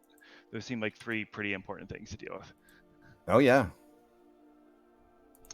Can I want to kind of suss out whether the crew seems like they would be loyal to us. After the effects of my charming performance. That is the sad life of a pop star. Is you can never really tell who your friends are. Yeah, so that is rough. Ugh. Yeah, you know that your magic is quite powerful, and it does last for an hour, or until one of your allies causes damage to the target. Blah blah blah. Either way, they won't know that they were charmed afterwards, but they're very much kind of return to their default. So they'll be like, that was the weirdest phase I've ever gone through in my life, where I suddenly was like a T-Swifty, and then I wasn't a T-Swifty again. But I still remember how good it felt to be a T-Swifty, so maybe I'll listen to it on the drive to work, but it doesn't mean that I like Taylor Swift. It just happened. Like, that's kind of where people get left afterwards. There's like a sort of like a psychic echo that you leave behind. But they're gonna still go back to their normal programming. Like, yeah, so I meant I just want to like keeping that in mind. oh yeah, what is the general so you demeanor kinda, of the whole you kind of crew? want to do like an insight of their behavior. Correct. Yeah, go ahead and give me an insight check. And we'll kind of just have a broad spectrum on this one. Hey, Tyree, I don't know if you heard, I sent you Bardic Inspiration. Okay. Oh, you want to add that in, or are you happy with a 15? I'm happy with a 15. Okay. I'll use it. I'll use it. Oh, okay. If I can figure out. If you also want to take your spammed guidance, assuming it's cool with Crash. Oh yeah. Remember, it's touch base, so you like kind of cover the distance of the ship, and you're like, ah, and like, give her like a high five right as she starts to scrutinize the ship. Gotcha. Yeah. So like, it's like a touch, but it's kind of like a look in the eye, I guess. All right. That's so 23. Yeah. Okay. So with a 23, yeah, you, Haxel, and Toothless, you get a general sense of this. These people are living creatures, and unless they are crazed fanatics, they are going to do and say whatever they need to live through this. They definitely realize that you guys are tough as hell. And they realize that you have them outpowered, not necessarily outnumbered, but definitely outpowered. They have no desire to try to fight you. And if anything, they're kind of giving each other looks like, don't try anything. Like, don't try anything. Knowing that they've lost 2 of their officers, the wizard is missing, and the captain is tied up. Like, they just want to see the sunrise at this point. Like, that is where these people are at. Okay, so they're don't have any like loyalty to us. Well, again, they're pirates, so Loyalty like to they breeding. have loyalty to Staying alive and money. staying alive, getting money, getting laid, not going to jail. These are all motivators, like big motivators in their life. Sure. Yeah. If there was an alignment system, they would probably all have registered chaotic neutral on their character sheets because they didn't care. Like they're just here for the grog, for the action, for the freedom. Like that's what they want. So you know this, and you know that this could be used to your advantage. They don't seem to be like, I'll die before I tell you my secrets. Like there's none of that going on. Yeah. Well, and I assume that are we all huddled up? Where are we? Oh yeah. Like the map for now that people are secured and everything else like that. Yeah, you could just free move on the map or just theater of the mind it. It really doesn't matter at this point because you are out of combat and any perceived threats are neutral at this point. Like again, the crew has no intention of trying anything. Toothless has talked to the lizard folks so they understand that you are here, so they're not going to be like blindsided by that. There's no snakes hiding in the bilge. For the most part, everything is cool. I mean, it seems like we've got potentially a crew. We could we need a crew. They know the ship. I don't know what the rest of you think about that, but So Haxel, seems like they could be bought. This ship, the ideal crew size for this ship would be 20 people. The most people that could comfortably travel on the ship would be 20 crew and 10 additional passengers. This ship could potentially hold 50 tons of cargo. And if you decided to sell this ship, you might be able, like the market price, if you were to commission this brand new, would be 8,000 to 10,000 gold or more. So, a lot of good things going on with the ship. The ship is a bit on the wimpy side. It's a bit on the wimpy side as far as like hit points go. It's got a pretty decent damage threshold, which is to say, it ignores any damage that is not 10 or higher. So basically, like a kobold couldn't stab your ship to death. Basically, it could be. If it were to ram into another ship, it would do like 3d8 points of damage. Its travel speed is very fast, and its combat speed is very fast. So this is kind of like the Millennium Falcon of ships. So it's a sloop. It is a single sail or single mast sloop. So it is a smaller, faster sailing ship than most. So that's kind of the info that you, between you and Thogrim, that is the information that you would have on this. So it's a pretty slick ship. I'm gonna pass that on to, I guess Tarvi, who's standing right here, and whoever else is in earshot. I am gonna ask kind of people what they think about using these guys as crew. I think we need to weed out if there are any of them that work for the Scarlet Brotherhood or are spies for the Scarlet Brotherhood. That'll be, like, I don't know. I know Thogrim has Zone of Truth. We can use that to ask them. So let me ask this then, because that was kind of like a. So can we pull in with these guys, or are they all gonna get? Like. I think they'd probably be pretty antsy if we headed back towards. Well, I mean, you can ask them like how they feel about going to Saltmarsh. I meant like the authorities in Saltmarsh. Although I guess it's probably they have a whole ship, but we probably just. Discretion is key. Yeah. All right, you could see like Theodosa Sly Webb, her half-elven ear. It's like enlarged, almost cartoonishly, like into like a listening cone, and she's almost leaning all the way out of the crow's nest, trying to eavesdrop on your guys' conversation. And she shouts down, "Hey, we go to Saltmarsh all the time. It's not a problem. You heard of Shanker? Yeah. Kreb Shanker? Yeah, he's a great guy." Yeah, he really is. He has so many mouths. That Axel just kind of looks like he gets a very slow like tear, like and a bit of like a shaking fear. And she says, all right, so should we? Now, honestly, though, we don't go in. We haven't been in very often because we've been up to some mischief out here. But if you brought us into town, I mean, I'm sure if you just explain there was a bit of a misunderstanding and we didn't know what we was doing, and we, honestly, it's better than training up new crew.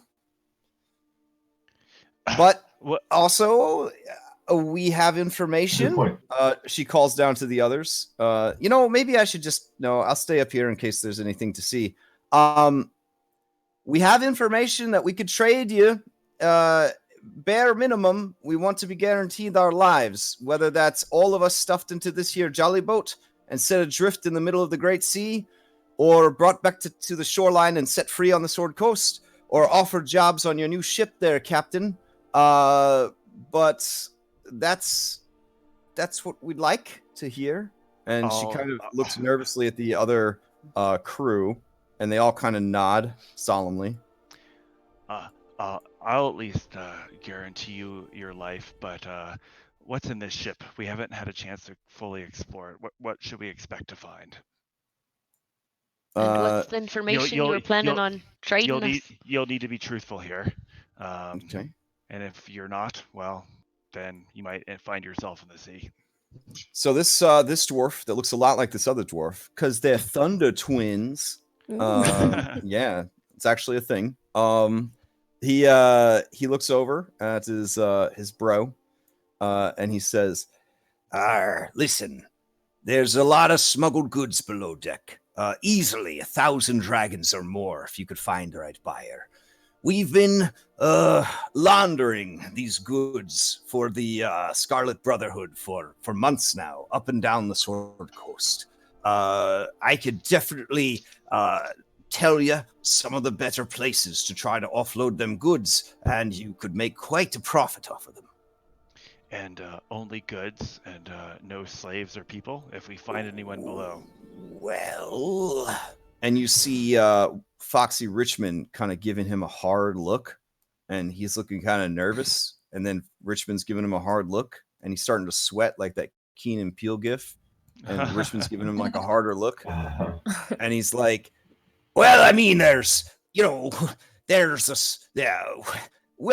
one special passenger below. I wouldn't call him a slave exactly. But I would maybe call him Captain Sigma's VIP guest. Do you bet your beard on it? I mean, it's really open to interpretation, you see. I don't think he's a slave. Do any of you think he's a slave? And they're all like, no. See? He's more a captive, which is almost a captain with a few changes to the letters, you see. Please release him and bring him up to us right now. I think he'll be cross with me. But why has he been kept down there? He's a feisty one. One of them sea elves. Oh, Toothless gets pissed. He actually starts walking down the stairs. Do you not like sea elves? Do you want to you're gonna go kill a sea elf? No, he likes sea elves. Okay. Yeah, sorry. He kind of gives this guy a look, being like, "You better follow me, or else it's just gonna get real." Like I said, I'm about to go and show you where he is. And so he will go ahead and show you where he is. Hurry up with your short little legs. All right, you go down, and you go down again, and in this room there is a parrot. And you might need a torch because he has dark vision. Yeah, a parrot. I'll torch.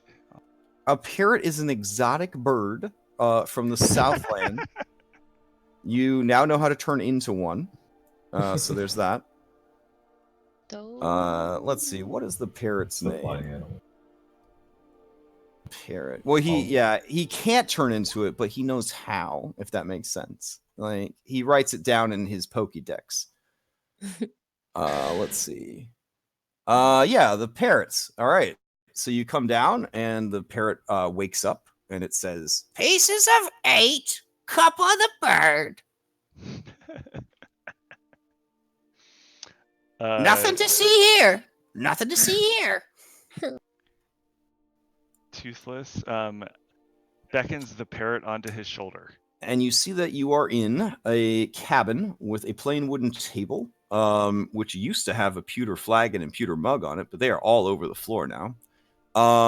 There is a wooden chair that is now knocked over, and hanging over the table is an unlit hooded lantern. Sorry. Also hanging from the ceiling is a large cage that holds a parrot. Yeah. Where's the cameraman? Help. Oh, yeah, here you go. Does I didn't watch where you went. Thank you. Does the passive perception of 20 help at all? Yeah, there's actually a secret panel right here. Nothing to see. Nothing to see. Yes, nothing to see except a parrot. Whole bunch of snakes. My bad. Actually, lizard man, this is a secret panel, and that's where they've got the sea elf. Oh, why, I thank you for your honesty. Could you open it, please? Certainly. So he wants to open it. He really does. Hold on. It's stuck. It's not so much stuck as there's just dynamic lighting's a pain in the butt squeeze. Oh yeah. Yeah, hold on. You should have seen the maps that were included with this adventure in Roll20. They're all black and white, and I think I just need to stop there, honestly. But yeah, it was atrocity. All right. So you open it up, and I don't know if you're into man buns, but oh baby. I don't know, maybe anybody. Okay, sea elf. There he is. Yeah, you see a sea elf. The sea elf is pretty beat up. He's not looking great. He's not like gagged, but he is bound in chains. He has had to poopy in a bucket. The poopy bucket got spilled everywhere. When you guys took the sharp when you took the sharp turn. Yeah, so he is in just his Aquaman underpants. So there's that. And he kind of looks up with bleary eyes. And he sees you carrying the torch or whatever. And he says, what are you? I am toothless. You are a poopy sea elf. Let me open your shackles. Yeah, well, I wasn't poopy by choice. It's not easy to poop in a bucket. No, I guess it's easier than pooping underwater. They never really talk about that, do they? Yeah. If you're gonna let me out, I'd appreciate it. I will let you out here. People have typically been trustful. No, I mean, as guardians of the ocean and bastions of light and an endless abyss of darkness, that tends to happen. I have some friends you'll get to meet above. Do you have a way to unlock these, like a key or something? Because, yeah, I'm not sure how you're going to get me out of this. I think he would try and break them with his toothless mouth. I don't know. These are steel manacles, but absolutely. Okay, good. We'll start. I don't even know. Yeah, I mean, I guess you could roll an athletics check. That would be a start. Yeah, sure. Okay. You know what? I'll even take. No, I'll just do athletics. Okay. Yeah, it hurts your teeth. It feels bad. You Yep. may become toothless. Yeah, you may become toothless if you keep up this behavior. I was. And from the other room, you hear Pieces of 8. Kappa the bird. I was hoping for a more effective solution. Well, here Let me- I'm being super helpful there, Mister Toothy. Listen, Captain Sigma, she's got the keys on her. It's about that time. Go ahead. Yeah. What's going on up top? Yeah. Top? Yeah, about that time, Skull probably just found the keys while searching her. Yeah. So you kind of ransack her stuff, and has nobody's really had time to search her, right? That's what Anthony I said I was said that doing. he Yeah. was I going said it to. in chat, but I didn't want to interrupt. Well, but I mean, I didn't formally drop Right. all her loot on you, right? No. Okay. No, not yet. Okay. Let's see. Let's take care of that real quick. Yeah. Where's her treasure at? Okay. Let's see. Nope. Keep going. Okay. Yeah. So she has a ring of keys, which is cool. She also has. Let's see. Ooh, she's wearing really nice armor. It is a studded leather armor, with a very nautical theme to it, which is pretty cool. She has a dragon pistol, with ammo kit. Dragon pistol is, I guess, like the Magnum edition of like the Ooh. Asp. Yeah, it's a big boy. She's also wearing an assortment of jewels and jewelry, that totals 150 gold. Damn. Yeah. A little pirate fact for you. All of these pirates have earrings, and the earrings are of different makes, models, and styles. But basically, pirate earrings were sort of like the dog tags of Pirate Land.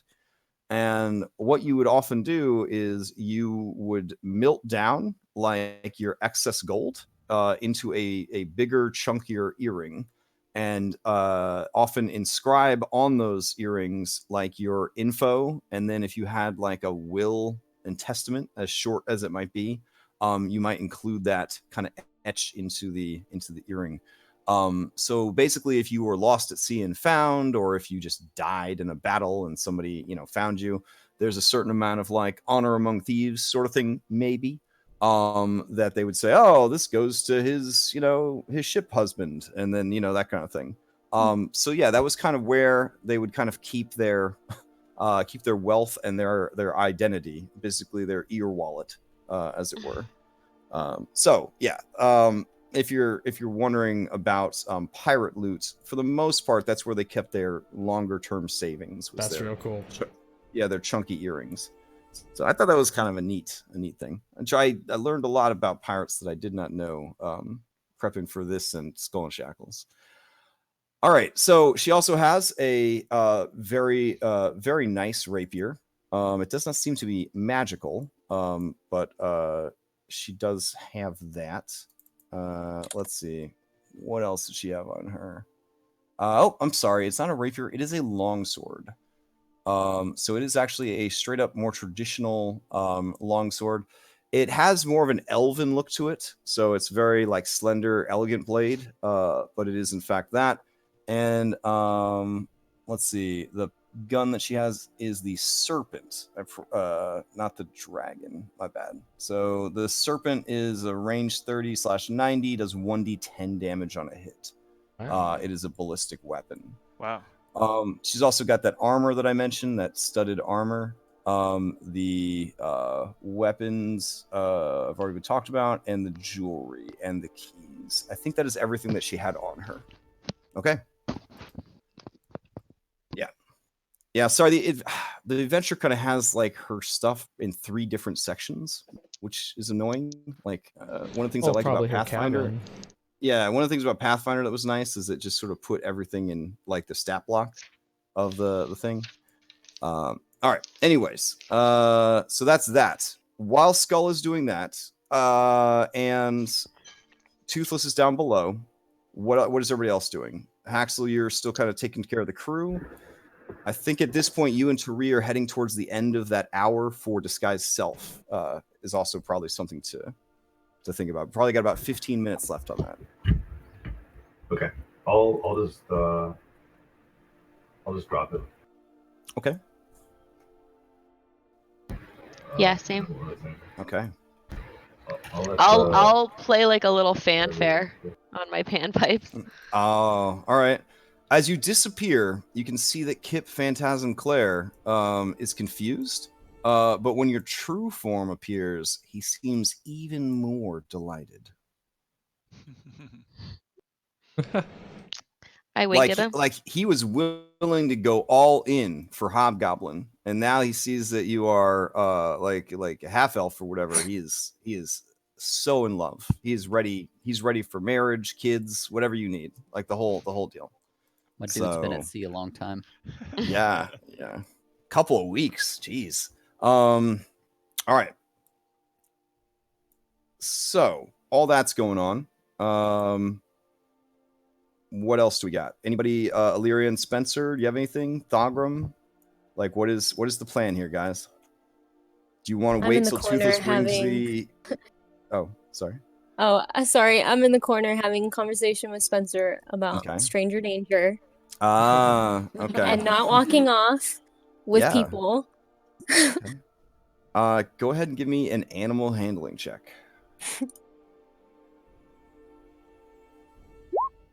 All right. Spencer's going to try an intelligence check. Let's see.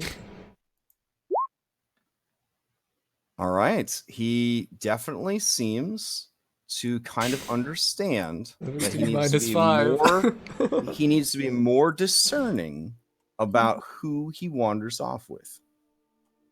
Okay. All right, good talk. He's -5. Okay. So, yeah. At this point, for expediency, Toothless, do you call up? We need a key or something, or does everybody kind of reach a consensus to sort of meet back up in the middle and compare notes? Like, what's the plan here? He would kind of come like running up and call for a key, I think, and tell people they should come down. Okay. Well, can we get everyone just all together? I mean, we can talk about the elf. Yeah. Just be nice to, because there's only 15 minutes when I've got a little bit of extra influence, so if we could talk to them before, they might sort of convince one another. That might... We'll bring them up. Okay. Stuck. All right. At I'm this gonna point, just we basically search the ship. Like that's what the plan is. Would you unchain the sea elf? I guess is the other question. Since you have the key, Skull. Yeah. To no reason. As he said, he was already beat up, so.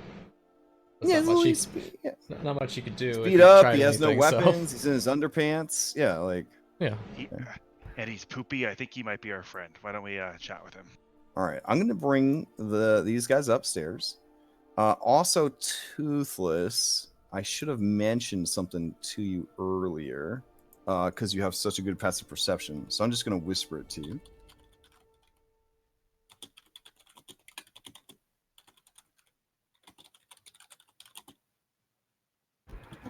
Tyree, do you want to like try and move these guys, this crew, or do you not want? I do want to. I mean, I think if they turn against us, we'll just kick their ass again. But I mean, they seem like totally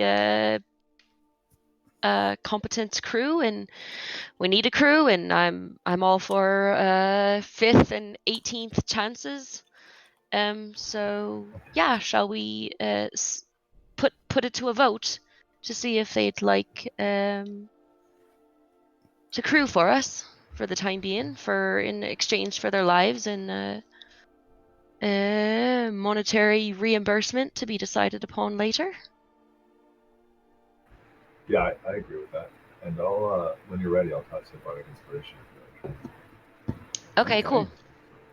Yeah, sounds good. Kip is still one of your biggest fans, and I believe Voodoo is one of your biggest fans.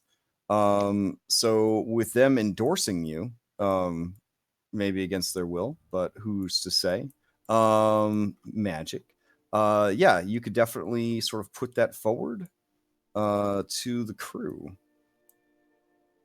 And also, we've got nothing against you. We honestly, we're really here to stop human smuggling, and it seems like none of you were much into that anyway. We can offer you your lives. We can offer you safe passage in Saltmarsh to the best of our ability, and we can offer you gold later, probably. We will need that information and all. But I mean, I think we can be friends. And I'll try to. I mean, I'll you know what I'll do is I'll have somebody grab one of the casks of like the elven ale brandy okay. that's down there and just like pass around cups for everyone to drink and try to persuade everyone that we would make excellent teammates. Yeah, roll that check with advantage, and a +10 situational bonus because you are hitting all the stops: booze, freedom, and money. Yeah, unanimously, they all agree. Then this guy right here, he says, like I said, I didn't see no slaves. So as far as I know, there was some good-natured smuggling going on, and there was a foul Yonti. She used her seductive magics on us and forced us into servitude. And everyone kind of nods their heads, and they're like, "Yep." And like, Sly Webb is just like, absolutely, that is fucking exactly what happens. Actually, yep. And to the last man and woman, that is what happened. The lizard folk weren't a part of the Cluedo. They are a separate agent. They are, or are they part of the crew? Foxy Richmond steps forward. He is very scared of Skull, even though there's no gameplay effects that make him scared of Skull right now. He is still very scared of Skull. He says, "I suppose working for you is it's better than death. So, thank you for your mercy." And I'll nod to him. Yeah. And I'll pour an extra. I'll fill his cup back up with brandy when he walks back. That was a very brave thing you did. You need to know that this Scarlet Brotherhood, they're no good. And Sigma, she was in deep with them. She started off, cold and confusing, like Yanti tend to be. But the longer she was affiliated with them, the more sinister she seemed to become. The more joy she took in causing fear and torment. Do you think she could be redeemed, or do you think she's too lost at this point? Or is it hard for a person to say? I don't want to be that guy, but I don't think there's many Yuan-Ti that are redeemable. I guess I want to also ask him if he knows of any other... And he is, if this is relevant, if we're on the topic of like races, cultures, and species, he is a Kalashite. So he is a human who originates from the Kalasham region, which is the same region that the Scarlet Brotherhood is from. So that is worth noting. Okay. Is the Scarlet Brotherhood the same people that worship the Black Star? That's, yeah. The Black Star. It hasn't been explicitly said, but the lizard folk did mention that they had made an arrangement with those who worship the Black Star, which the symbol of the Scarlet Brotherhood, as you recall, is a black star on a red field. Yeah, I do want to ask him if he knows of any other acting agents of the Scarlet Brotherhood that are in Saltmarsh currently, because they were giving someone goods in Saltmarsh. So, Richmond, he kind of shakes his head and he says, "No, that sort of business, that was officer business. And there are no more officers. Dang. We did not pry into that, but I'm sure if you could get Sigma to talk, she would know more." Yeah, good. Okay, yeah, we still got her, so that's good. Sigma came here from Schultz with her brother. She spoke of him a few times, apparently he's one ugly son of a bitch, has the head of a snake, and preferred the land to the sea, she said. I mean, I don't know. Maybe he's in cahoots as well. What is his name? Or does he know? He kind of screws up his face a little bit, and he kind of looks around at the others, and they are kind of like, oh,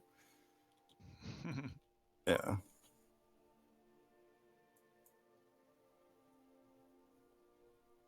Are there others in the Scarlet Brotherhood who will come for Sigma? Will they be loyal to her? Is what I'm asking, I suppose. If Richmond's kind of looking around uncomfortable, like, why am I doing all the talking? And he's like, I mean, these people, they're bad news. But I don't think, other than maybe to have her killed, I don't think they'd come to her aid. But I will tell you this. I don't know personally if there's anything going on in Saltmarsh. But there's probably eyes and ears within the town. Yeah.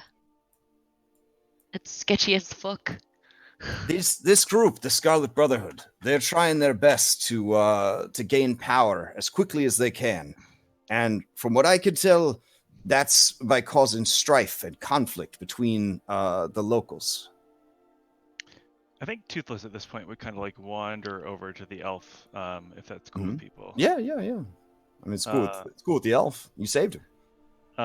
He opens his arms wide to you, my hero. He would give him like a little like a nose kiss. Okay. Kind of like a little like a nuzzle. And so yeah. Well, that's neat. Okay. Why are you here? You smell a little bit less poopy than you did before, but we'll still have to wash you off. Thanks. We don't have to keep bringing that up, but the name is Oceanus. And some of you who know about sea elves roll your eyes because it's basically like being named John. Oh, Johnny. And so Oceanus, and you also have Anus in your name, so it's just a really unfortunate name altogether. But we're gonna honor the original adventure, and he's gonna say Oceanus. But Oceanus, basically, he says, I don't know, honestly. I was at a bar, one of the islands that away. He kind of motions towards like the west. I come ashore to, land it, you know what I'm saying? Yeah. Kind of nods at you like Toothless, like, because he doesn't understand that lizard folk are not very good at this, kind of communication. Yeah, Toothless stares at him totally blankly, like he has no idea what he's saying. I think the rest of you, particularly Haxel, would know exactly what he's saying. But he's just like, because sometimes you get tired of eating fish. You know what I'm saying? He kind of winks at you. Toothless does his best impersonation of a human wink, and he shuts both eyes simultaneously. He will take this as encouragement.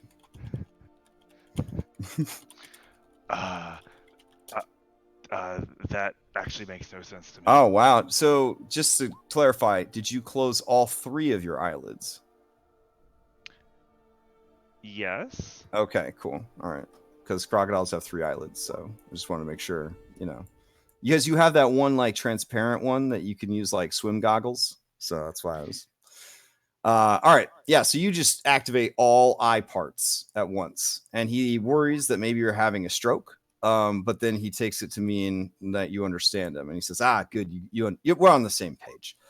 Anyways, there she was, just tall, green, and gorgeous, and ice cold, like the depths of the ocean. And I was in love. What can I say? One redhead called out to another, and I had to have her, and I did a number of times. But right around the third time, I felt what's the word I'm looking for? Fucking poisoned. And when I woke up, I was in that room, and I was in chains and my underpants, which, to her credit, I didn't have on when I was poisoned. So I guess it was kind of nice of her to spare me that, bit of modesty. But yeah, I've been in there for about 4 days, shitting in a bucket with nothing to eat. So it hasn't been optimal. If I got too loud, this like angry, like woman, like a scarred up face, like she would like come in and just start punching me until I got quiet. So that wasn't fun. A lot of blood in the urine. I hope that's not a serious thing. It's my understanding that the novelty of me made me valuable in some way. I wasn't really able to eavesdrop too much, but I take it to mean that I was going to be sold or given to some sort of cult or some sort of organization for some sort of ritual. So there may have been a Kraken mentioned. I may have just heard something that sounded like Kraken. I wish I had more information. But I pretty much was just waiting to die. So I really appreciate you saving my life. I'm gonna hand him some of my rations, just like. All right. He doesn't even like check to see what they are or ask if they're gluten free. He just eats them. So I like. Yeah, to that's see, the situation he's in. I like to see living things continue to live as long as they need to live. And so he's not. Toothless is not very sympathetic, but he will keep him safe, I think. Yeah. And he does give you a little bit of information. He says, I'm from the tribe of Manan. So I guess we're underwater about 20 miles southeast of Saltmarsh. So a bit north of what you guys would call the Kraken's teeth. Which is silly because there's no Kraken there, so I don't know why they call it that. I don't know. I'm kind of an odd duck, among my people, because I really have a thing for like surface people, and it kind of gets me into trouble, I guess, as you could plainly see. Yeah, so if you could drop me off there, that would be great. But I don't know. It sounds like you guys are forming a crew. That sounds fun too. I mean, I don't know. Could give it a shot. I never had to steer. What is this thing called? A shit? I've never had to steer a shit before, but It's called Jenny. Okay, sure, a Jenny. Yeah, I mean, as you could tell, I've studied the trade tongue of the surface world. I'm quite proficient in it. So, I had a John Dathan girlfriend up in Daggerford, so that was good times. Good times. Husband didn't think it was good times, but like, what are you gonna do? I mean, he's gonna shoot at me with a heavy crossbow is what he's gonna do. But still, like, that's over now. Yeah. Oh, I appreciate the food. I think I'm gonna throw up now because I ate it too fast, and he just vomits over the side of the ship. So that's his situation. All right. So let's talk about where we want to go. Like, Thongrum, if you think it's safe to anchor, maybe we should just do that near the cove, and I'll put some goods. Does my How do you guys feel? I definitely don't think we should anchor here. It seems very dangerous. I'm kidding. But in the Krakens too. is my my repair I did below the water line? Do I think it's substantial enough to hold, or would I think? Yeah, I mean, you did a fantastic job. You tarred it up. You put in like a lot of like just garbage, tarred that up, and then you actually like hammered in some planks to hold the tarred garbage in place, and then for good measure you tarred over that as well. So you're pretty sure it is a seaworthy patch. That being said, if you were to take damage again, that would probably be the first place that would spring a leak. Yeah. What about the lizard folk on the ship? They're Yes, there's the lizard folk that are afraid to come up above deck. Yeah, and we should probably have a discussion about them before we all meet them, I think, if we're going to chat with them. just sitting down there waiting. Yeah, they're waiting. And Toothless noticed something that was invisible sitting on the shoulder of one of them. So maybe like a familiar, but we should be careful, I think. But they are not a part of the crew. That's They're not a part of the crew, I think. Yeah. And I think they were basically like expecting like a delivery of goods or whatever from the ship. How are they going to meet? Do they have a plan? What did you say? You're incredibly low. Oh, God, I get this thing again. Hold on.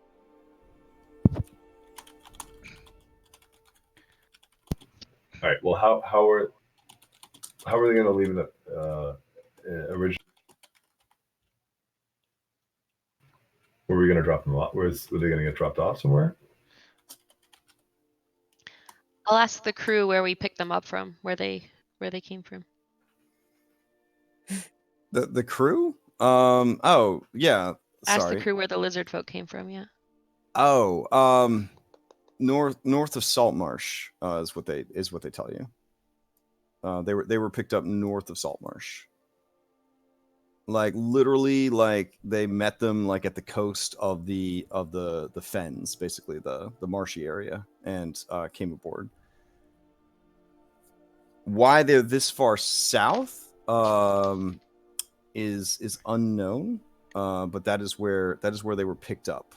Essentially, they were sent by you'd have to ask them, but like the people here say that they were sent to travel with them for a while to get a feel for them and decide if they were trustworthy. So the crew was instructed by Sigma to treat them with the utmost respect and appear as strong and capable as possible whenever in view of the lizard folk. So basically, the lizard folk are slow to trust outsiders, and so this was almost like a student exchange program to be like, are these people worth dealing with? And Sigma was clever enough to be like, okay, well, this is what they value, so this is what everybody on the ship has to act like in front of these people. And they had managed to win them over, and they were heading back to return the lizard folk when they saw your guys' signal. Okay. Yeah, so they were like, hey, we're passing the pickup point anyways, let's swing in and check. They saw your signal, they were like, cool, we'll pick up the stuff and keep going, and then things went to shit. For them at least. Yeah, so I would have, Axel, I tied her up this point. Yeah, I guess. But the lizard folk have been with them for about 2 weeks. They've been on the ship. Maybe we should go down and talk to them a little bit more. I don't know. What do you guys think? Are they on the side of the? And I'll like trace the outline of the star in the air. The Scarlet Brotherhood star. Maybe people will understand what I'm doing, and maybe they will not. Toothless? Toothless? I mean, Toothless, he's not the quickest pickup of like human kind of interactions. He would like just start like walking back towards the downstairs. Toothless. Are they with the Scarlet Brotherhood or against them? It's I don't think I know enough. All right. Do you think you could find out? Do you want to go with him, Tari? No. But I will. Shouldn't we all go with? I think it would be useful for us to go down. Yeah, can we Does anyone have any issue if we just tell the crew to weigh anchor and settle down, lick their wounds, make an inventory of what we've got? Okay. Yeah. The crew cautions that this far out to sea, dropping anchor, it's going to take a long time to pull the anchor back up. If anything takes interest in them, it's going to be hard to get up and running because they're already skeleton crewing it as it is. Sure. Yeah. So sail to we give them like basic directions to the house, and then say when you get like a safe distance away from there. We'd be kind of talking about this. We'd post up. Okay, so they're basically en route to the house that crawls, right? And so they're gonna just drop anchor off the coast from there. Is that the plan? Yeah, that way we can. Yeah, Thogrum can that's definitely something that could be done. Okay. I guess we can go talk to them while that's happening. Yeah. All right. So yeah, they feel confident that they can do this even with a skeleton crew, but they are going to stop far offshore because they do not want to risk any shallows or sandbars or reefs or anything like that. Again, remember, it is called the Sword Coast because literally it is like full of sharp ass rocks that jut out of the water. Like it is, yeah, it is not called Sword Coast because they make swords here. It is because the rocks are like fucking swords. So it is not a very safe place to to pursue a career in sailing ships. So without a full crew, without a competent like pilot, they're gonna come within sight of the house that crawls, but they are definitely not going to try to get any closer. If you're okay with that, that's where they'll take the ship and drop anchor. I'm thumbs up from That'll Tara. give us a day to. Okay. I won't make any more jokes about dropping the anchor. Okay. So you guys are gonna head down below deck. They do not want to speak with you in the room because the room is too small. So they will speak to you with this beautiful window that was created to your backs. You're welcome. Oh gosh. Yeah. Yeah, so I can move. Is every main character going down there? Is that the plan? Buddy is definitely going down. Oh yeah. Spencer going down. Is there somebody who can? Sure. Who can? Yeah. I'm actually gonna stay and I'm gonna walk around and take an inventory of what everyone's job is. Okay. Like what they do on the boat, and as well as start going through like rooms and trying to develop like an inventory of like what we actually have on the boat. Sounds good. Does Haxel think it's safe to leave the wheel? Does he feel like there's someone? All right. Again, like one of them is willing to take the wheel.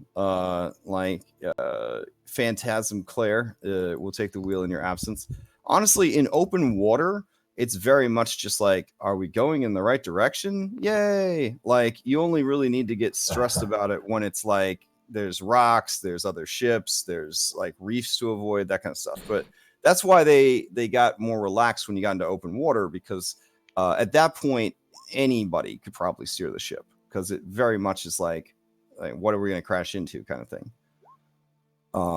Yeah, so again, taking it slow, taking it easy, they could kind of make their way through and get you where you need to go. So assuming they don't just sail in the complete wrong direction and double cross you, everything should be fine. So down below decks, Thogrum is kind of walking the ship. He's talking to the crew. He's getting a sense of what everybody does. For simplicity's sake, it pretty much just boils down to 3 different positions. Well, 4 if you count officer, and then of course once you get to officer, there's all different other crap you have to do. But basically, you have on the ship, you have riggers, who are people that work with the ropes and the sails. You have swabs, which are people who have to basically clean and do the busy work. You have specialists like a gunner's mate, or a gunner, or the cookie, which is to say the the person that makes the food, or what's the other one? The navigator, that kind of thing. So those are the specialists, and then on top of that, you have actual officers, and then amongst the officers, the positions that are usually filled on a ship. It's not always, but usually filled on the ship. Is obviously the captain, the bosun, the first mate, who is often also the quartermaster, the pilot, who on a smaller crew is usually the captain, but not always, the master gunner. So those are usually the main officers, and then specialists, like I said, ship surgeon, I think, was the one that I missed. So like surgeon, gunners, Shipwright? and oh yeah, shipwright would probably be on there. Maybe that's what The is. lead shipwright is almost always I believe the quartermaster, I think, is also usually very good with fixing the ship. So Let's give this in our chat. yeah, Might be helpful, but yeah, I'm not gonna exclude but everyone else. some of these positions, if you Maybe. are elected to these positions, some of these positions actually do unlock like abilities that you can do while you guys are on the ship. So like the captain has special actions that they can do when they're on the ship. The bosun has special actions they could do on the ship. Quartermaster / first mate has special actions. The pilot has special actions, so on and so forth. So there are like actual additional things you could do on the ship, which is pretty cool. All right, so you go around and get a general sense of that while you're going around, which is cool. Down below, there are two lizard folk. They look very much like Cricket. One of them looks kind of smaller and older than not Cricket. Excuse me. Cricket's like my lizard folk forever, I guess. Toothless. They look like Toothless, but they are this one is smaller and sort of pale, like albino looking. And then there's this one that is beefier than Toothless. He looks very beefy, looks very tough, lots of scars, lots of muscles. He has a number of weapons and armor. He has a spear, he has a club, he has a shield, he has javelins. He's like full on Rambo First Blood, ready for anything. This one seems to be dressed more like a spellcasty type person. So she's got robes, she's got like a stick that has like, runes etched onto it, that sort of thing. The two of them, it is hard. They are hard to read, as lizard folk tend to be, but they eye you with very cold, calculating reptilian gazes as you come down. They both turn to Toothless and nod. These are some of the soft people that I mentioned. There's at least one not soft people, and he'll kind of like nod towards Skull. We're looking to help the lizard folk people, if it makes sense.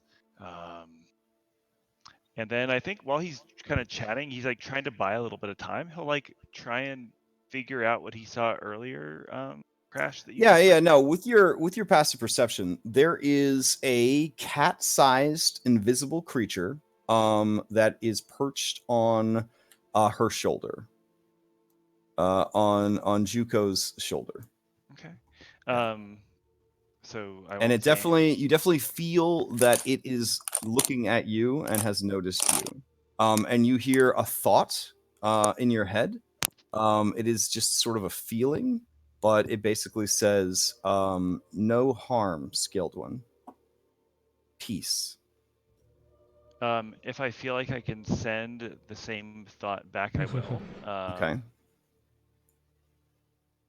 Otherwise, I'll just kind of like, I think like let that initial introduction play out. Like I told them about your presence, and we mean you no harm.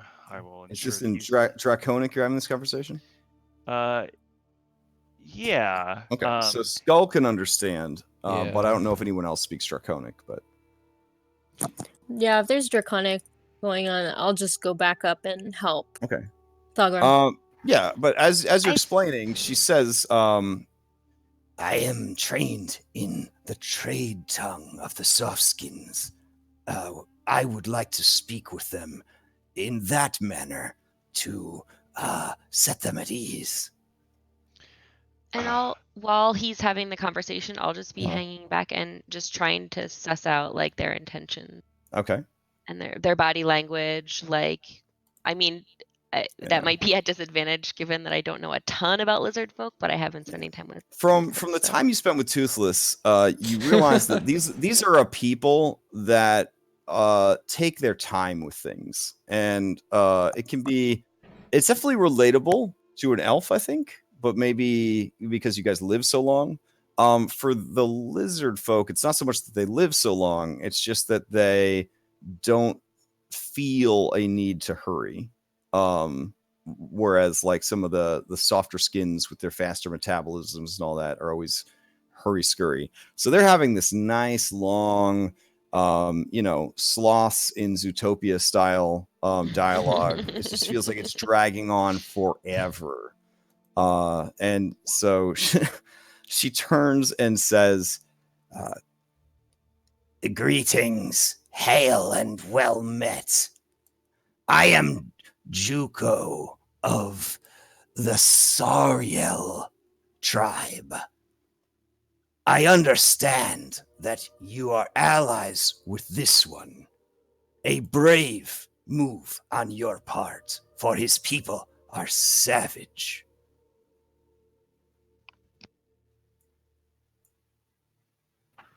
Yeah, I'm pretty Okay. brave. all right. She kind of We would like to be returned home with our promised goods. They are needed in the conflicts that are to come. We had an arrangement with the Scaled One who walks both worlds. We had brought her much of the precious metals found in the excavation of our community. Well, she's not gonna be walking any worlds. Sorry, go ahead. I see she has been killed then. What were they excavating in your community? I hope I am not too forward, but if her body is still available, I would very much like to take it home and feed it to the princess. It is quite an exotic delicacy. Yeah, she's not dead yet. For the right We price. we will have to treat the meat with much magic, for poison runs in her blood. No, and I would agree. And if I could partake in the feast, I would appreciate it. What? I am not sure that your kind is welcome in Sariel because of the past conflicts that your people have brought upon us with your aggressions towards the softskins. Oh, okay. I started to get it. I understand your concern. I left them long ago. Plus, I'll be honest, a handsome fellow like you might sway the heart of the princess. I do not think we could handle such political upheaval at such a critical time. Yes, I am a attractive older man.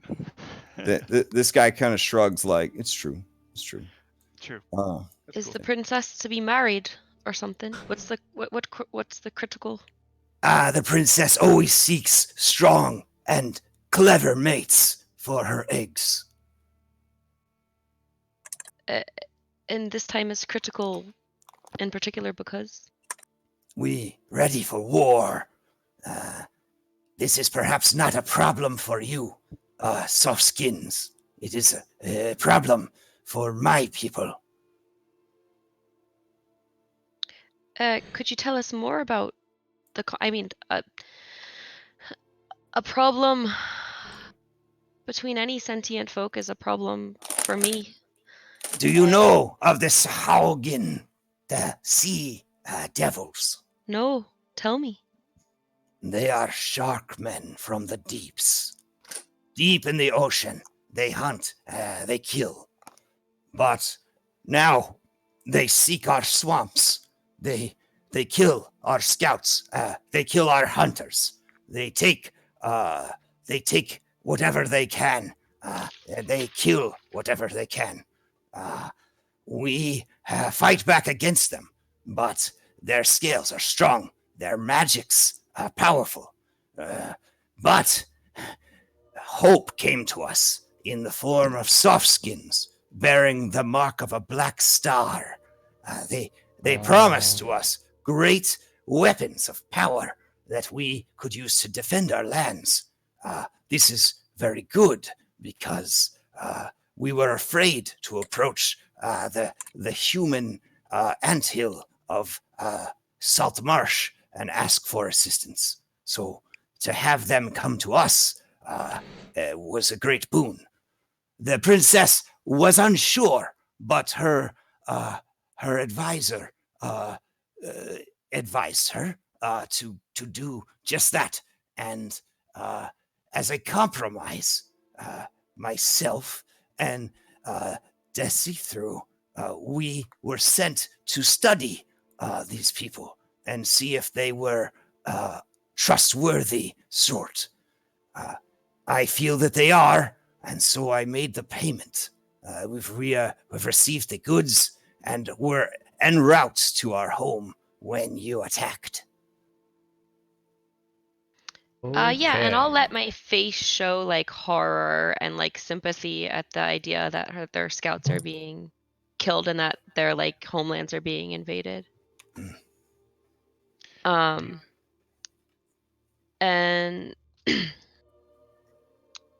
well, I see no reason not to send you on your way, Toothless. What do you think in this matter? I would always work to help the lizard folk. They seem honest, direct. The problem is now, though, is that they're trusting the Scarlet Brotherhood at this point. Right. We need to convince Are them you otherwise. also from the anthill known as Saltmarsh Blackscale? Yes, I would call it my home now. You have black scales. Are you a servant of the Black Star? The softskins we spoke with said that they represented Saltmarsh. Who did you speak with?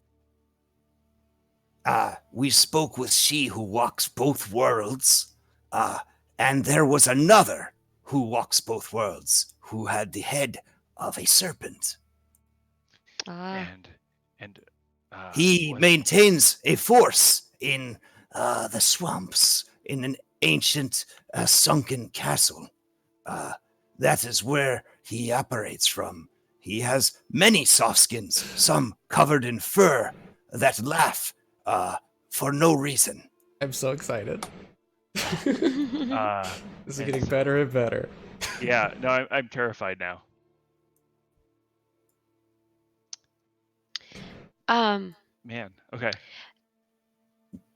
From what I've heard, I'm not sure I agree with the Scarlet Brotherhood's methods necessarily. Are you aligned with the Scarlet Brotherhood, or were you just in need of the weapons, it sounded like? We are aligned with the Sariel tribe. And is that because... We are aligned with the natural world. And we are aligned with our twin god and goddess. She who is both and one. And is that because, like me, you seek out strength? Or are there other benefits? We simply seek a means to push back the invasive species that threatens our home. Though, perhaps, now that Saltmarsh knows that we are well armed, they will treat us with more respect in the future. That makes sense. Now that we can call down thunder from wands, we will be like wizrobes. So the shipment's already been made. They're just heading back. They're just taking them They back have home. the shipment, right? It is hidden on this vessel. We presented 2 chests of metal bars found when excavating our settlement. We had no use for it and could not build up the courage to trade with the town. Else we would have traded it long ago for some of the, what is the word? They are a fat round bird that is bad at flying but tastes Chickens? amazing. Yes! Oh, We can help you with that. We I can can help you get guarantee that we can chickens. help you with yes. chickens. If we can convince you I think to give up ties with the Scarlet Brotherhood. I'm if you're willing to kind of ignore the Scarlet Brotherhood, I think we might be able to help you with these demons from the deep. As you say. wait. Are these Scarlet Brotherhood outcasts? Are they, as your tribe is, are they the Wrath Roxas of the anthill of Softskins? They are weak. They are not trustworthy in the least. They do not seem weak. I traveled with them for the word is weeks. 2 weeks, which is to say 20 20 moons? sunrises. And yet we took their ship in less than 1 sunrise. These are true facts. I think the problem is not so much whether they're weak or strong, but rather that they seem as though they would be equally willing to support the Sea Devils in exchange for any anything that was of value to them. I think from what we've been able to tell, their wealth, I don't think that their values are in line with yours. I don't think. They don't have your best interest at heart. Wait. Are you suggesting? Hold on. Are you suggesting that they could be selling thundersticks to both sides of a conflict? Absolutely. She just can't comprehend that level of duplicity. Like, she's just flabbergasted. That would be lying. Yes. Yeah. Yes, they will. We are. Gosh, how to say this? We will ensure that the lizard folk stay strong, and that you are able to defeat your enemies, as long as you do not attack Saltmarsh or any of the communities around the town. So Illyria, Joko looks over at you. You said this aloud, yeah? With or yeah. she?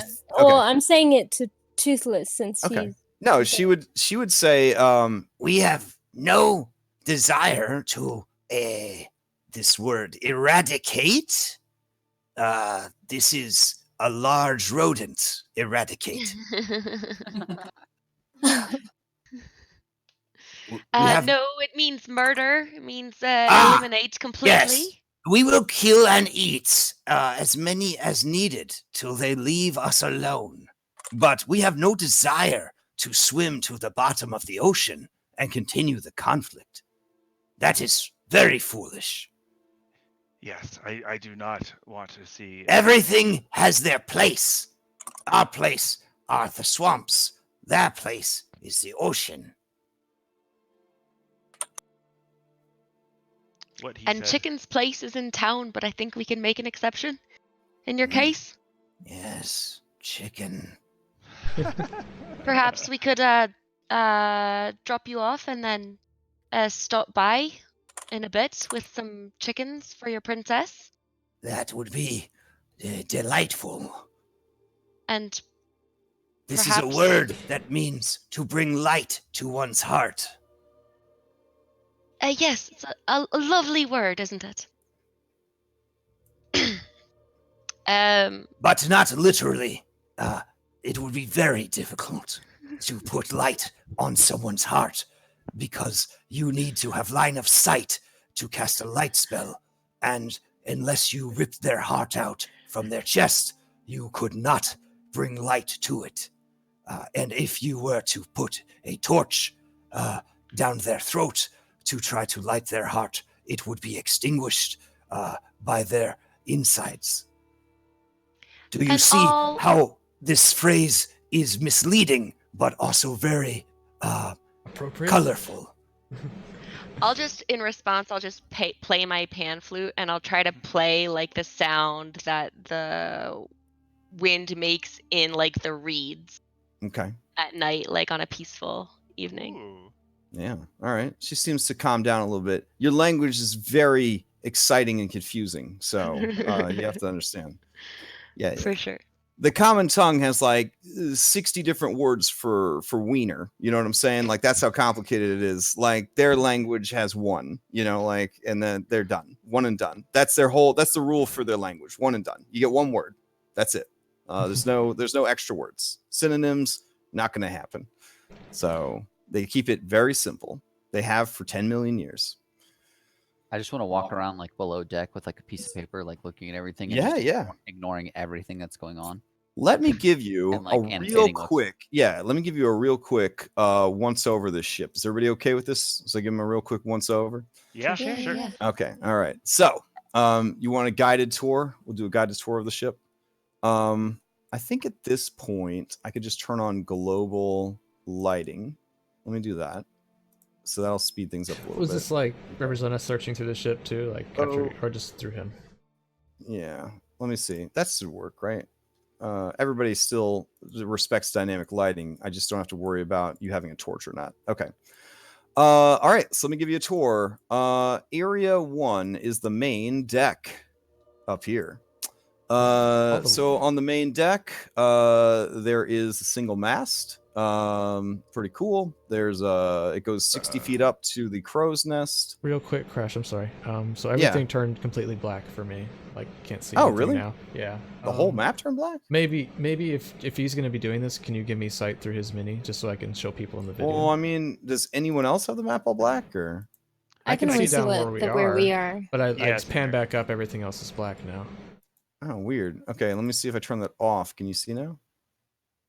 Maybe I should just reload. Excuse me. Yeah, you might have to reload the map. Okay. Yeah, I could see everything perfectly fine. The light went away, or dynamic lighting went away, and everything. Okay. Yeah, it probably just didn't load for him. So 2 here. seconds. I can't see it. Yeah. All right, I'm gonna turn on global illumination, and let me give you guys a mini that can see everything real quick. Let's see. What can I give you guys that can see everything? And I'll just turn it off afterwards. Or all right. if you could just drag a cameraman with him when you're giving him the tour. Oh, well, yeah, I just want everybody to be able to see. Oh. So yeah, let's see. We will make cameraman have everybody have access to it, and then I'll move a cameraman around, so then you all should be able to see.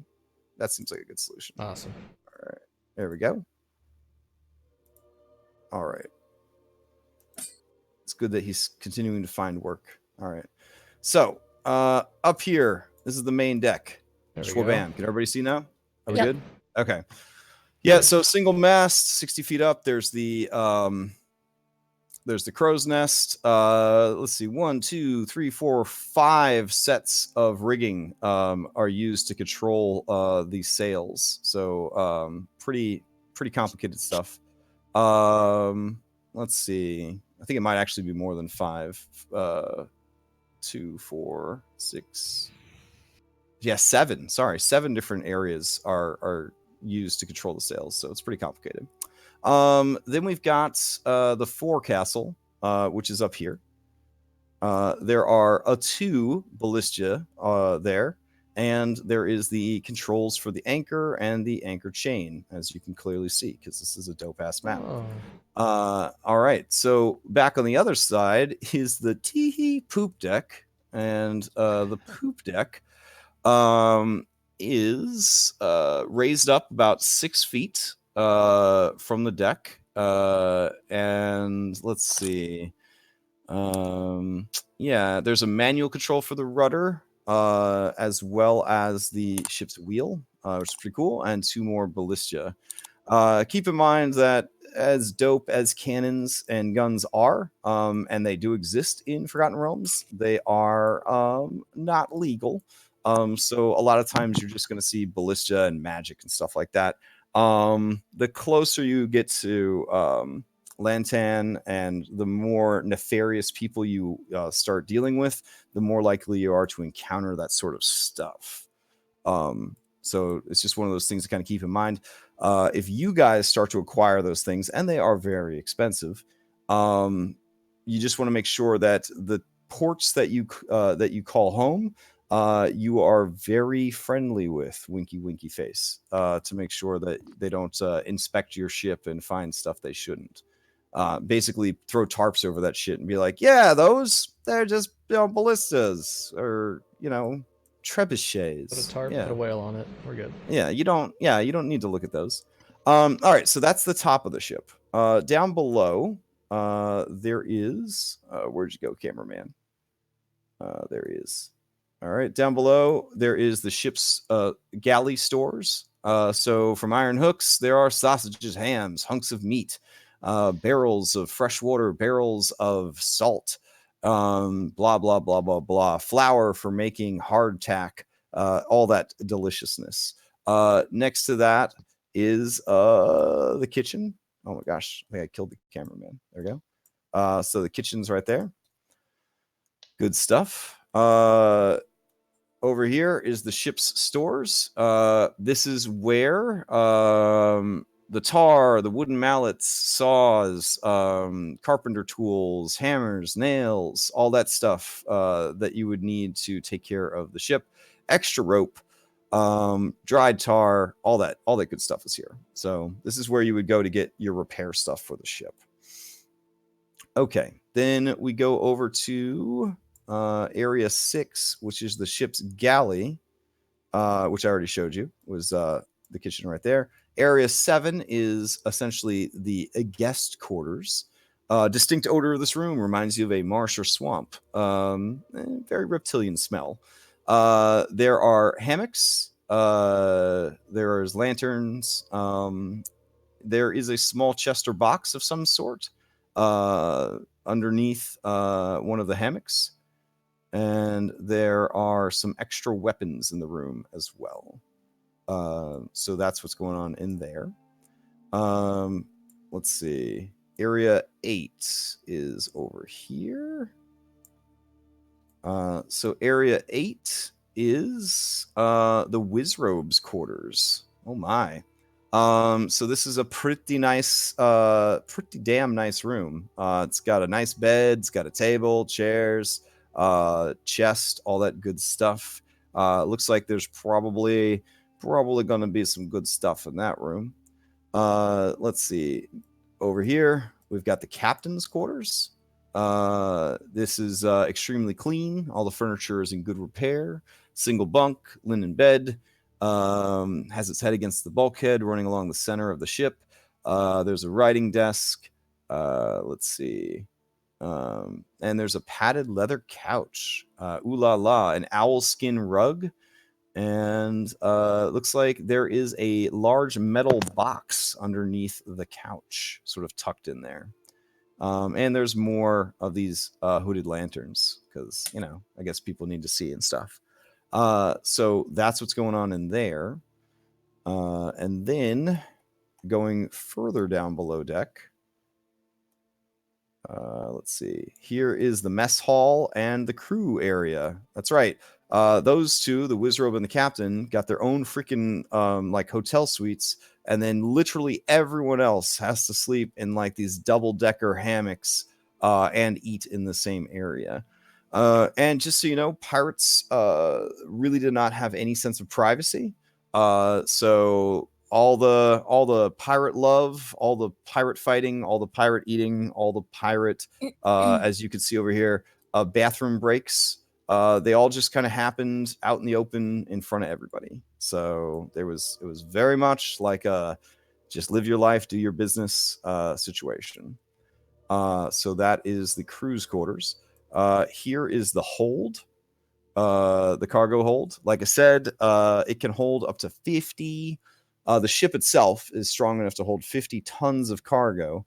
That being said, as holds go, this is a pretty small one. They actually seem to have made a lot more room for crew than they have for cargo, which to you might seem a little ostentatious, Thogrum, that they would do that. But hey, if it's your ship, you could always tear down some walls if you felt like that was something you needed to do. In here, there is a loud, noisy parrot. It tells you pieces of 8. It tells you Cuppa is a bird. It tells you nothing to see here. This room seems to be the bosun's cabin. There's a secret door. And on the other side of the secret door, there was apparently a cell. This room over here seems to be the first mate's cabin. There are some books scattered around. There is a brass box under the bed. There is... yeah, I guess that's about all that you see in there. And then, of course, there is the bilge, which you've already been to. But I'll take you down there real quick. The bilge is tremendous. It's a very big bilge for a ship, but there it is. Perhaps the size of the bilge is part of why the ship is so fast. Not 100% sure. But there you go. That is the Sea Ghost. And the Sea Ghost does have the Sea Ghost written in like lime green paint along both sides of the ship. It says the Sea Ghost, and it's like real spooky, like Halloween font that you would get off of like a free font website. Oh yeah, is there like a flag? Oh yeah, and the flag for the Sea Ghost is I think you guys have seen the flag for the Sea Ghost before, yeah. Let's see. Oh, I guess you haven't. Okay. Yeah, this is the flag that they fly. Derp. I should have probably showed you this as you rolled up on it. That is their colors. All right. All right. So there you go. You have gotten your whirlwind tour of the ship. All right. All right, cool. So next week's gonna be loot the ship, and then we take. Yeah, I mean, you guys did a pretty thorough search of the ship. I can just post it up this week, like what you guys found, minus anything like super duper secret. But honestly, with Toothless's passive perception, you could probably just have him walk around the ship, and then we would just say, "Oh, you found everything," which would save everybody a bunch of time. So he just turns his Peter tingle on. You know, rest in peace, my man. And yeah, like we would just let's just do that. Let's just assume that you guys took your Peter Tingle and shook it all over the ship, and I will just post up fucking everything, save you guys some time. As a player, I definitely appreciate like loot dumps where I don't have to spend active game time squabbling over it. Yeah. So that's good. Yeah, I don't think it's too much to ask that the monsters just give me an itemized fucking receipt. Like that's not too much to ask for. That's basically what I'm creating right now is like an itemized receipt of everything that's on the boat. Yeah, absolutely. Thogrum, the ship was not well cared for. Like the only clean areas on the ship was pretty much just Captain Sigma's quarters, and the Wizrobe's quarters. Everywhere else was like a pigsty. So you're not sure why it's so filthy, or why Sigma would allow it to be so filthy. But yeah, it's leadership. Leadership. Oh, damn. Okay. GI party. Yeah, but it's it's definitely gross. It's definitely gross. But you feel like the ship has a lot of potential. It's definitely a nice ship. And the captain has basically, at least according to Saltmarsh, forfeit her rights to it. by illegally operating outside of her, legally operating within the waters outside of Saltmarsh. Like that's enough for them. They're like citizens arrest kind of thing is what you guys are here doing. We got papers. Look right here. But discretion is key. That being said, the lizard folk are very excited about being taken home. They would like their boomsticks, essentially. You guys know that the boomsticks are an illegal item. However, you do know that the lizard folk are not citizens of Saltmarsh or even the Sword Coast, really, because they're like Native Americans. Like they were there for 10 million years. Like they have no... Yeah, they're not going to pay taxes or care if this is illegal or this isn't illegal. They live their own life. They paid the shiny bars to get the boomsticks, and they 100% expect to leave here with their boomsticks. And they don't care who keeps the shiny bars as long as they can leave here with their boomsticks because they need them. So that's where they're at. Yeah, it'll probably be a part of interrogating Sigma. Yeah, and when you bring Toothless and his Peter Tingle around the boat, you do find a second secret compartment over here, and that is where all the guns are. And it is a lot of guns. They've got musketoons, they've got asp pistols, they've got ammunition, they've got smoke powder galore. Like these dudes are gonna be like they're gonna be like Vietnam out there in the swamps, just blowing things up. It's gonna be amazing. Machine gun lizards. It's gonna be awesome. Or not, or they're gonna blow themselves up. Who knows for sure. Yeah. And Toothless, I will tell you this. This is like really hard to process because lizard folk have been the same for 10 million years or whatever, right? No, like they have never felt the need to adapt or change ever. So if these sea devils if these sea devils have pushed them this far, like like Joko is not able to convey like how bad of a situation they must be in for them to be willing to do this in any way, shape, or form. Yeah. So like none of this makes sense. None of this makes sense. I don't think Toothless would initially convey this to the crew. Right. I think probably like a day later, like he'd like kind of like think about it a little bit, but yeah, I think that hold's going to be like a little secret for a day or so. As you process that though, you are shook by because you're considered like an anomaly among your people because you're interested in them and the soft skins and what they do and all of that. But to hear that like a princess, like the ruler of like that tribe is like, yeah, let's do this thing. Guns. That sounds cool.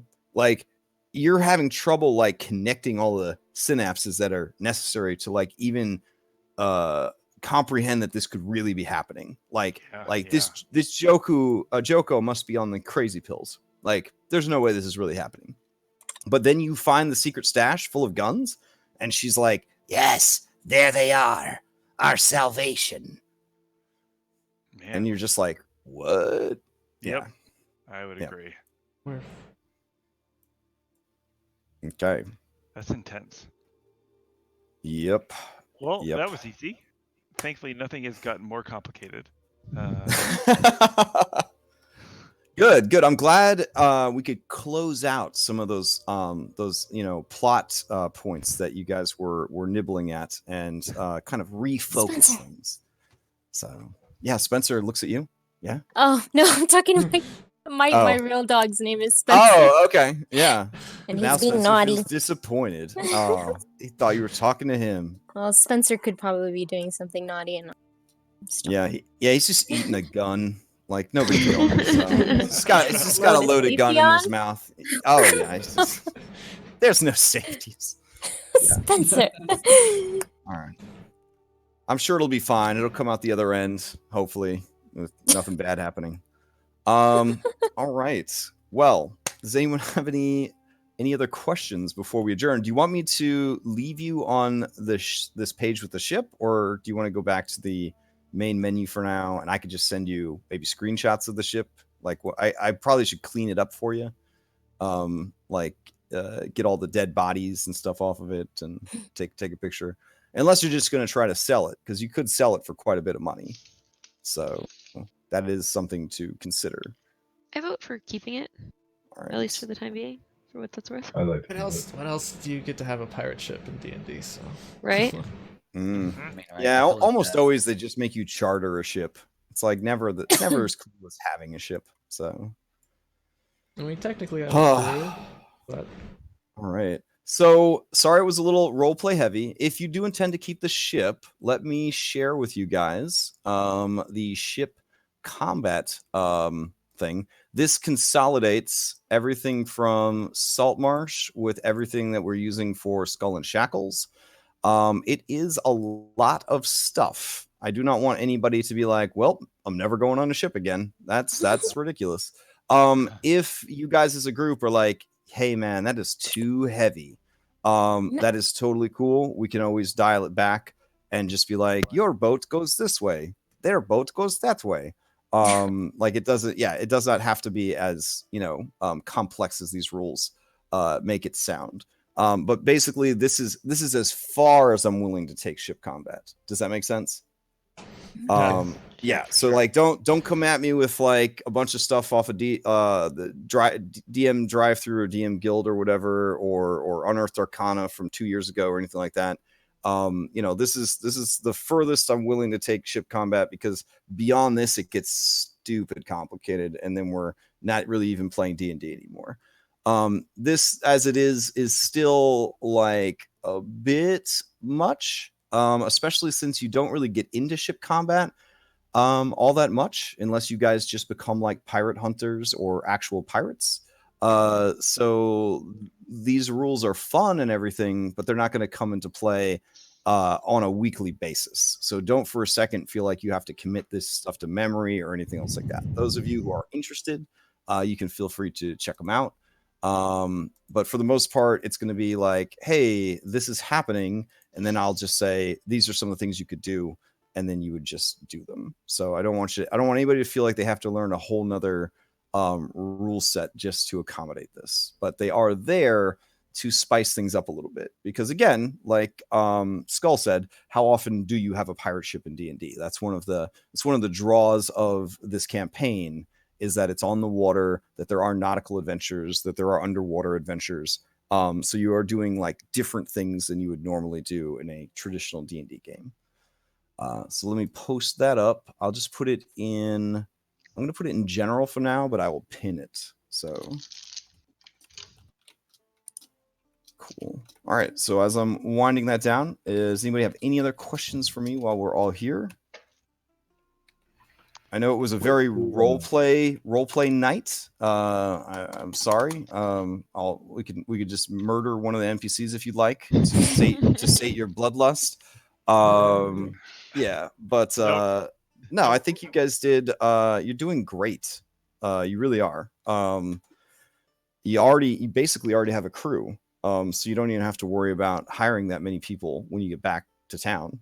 And the other thing to keep in mind is, if you do find enough trustworthy people, you can always have them go out in the ship without you while you're doing other stuff, and then perform whatever function you want the ship to perform, and sort of collect like passive money, basically like side quest minigame style thing. You'd be like, yeah, we're gonna have them hunt down this quest for these harpies or whatever, and then we'll like roll on a table, see how you guys do. Yeah, there's that job board. Yeah, so once you have a crew, you essentially have followers, and you can start like sending the followers out to do their own stuff. Which normally in my games, people don't get followers until like they're in the level 10 or higher. But in a game like this, you of course have followers sooner because you need them for your crew and stuff like that.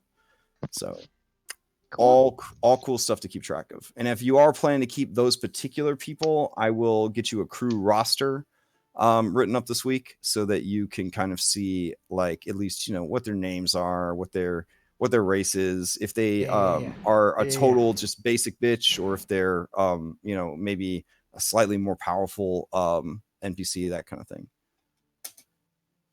Cool. All right, cool. So, all right, everybody, enjoy your week, and I'll try to get that stuff to you sooner than later, and I'll try to answer any questions that you guys might have that you post up into chat. All right. Awesome. Thanks. Awesome. Awesome. Thank you. Yeah. Night, That was you everybody. guys. Thank Sounds you. good. Nice sailing, Axel. Thanks.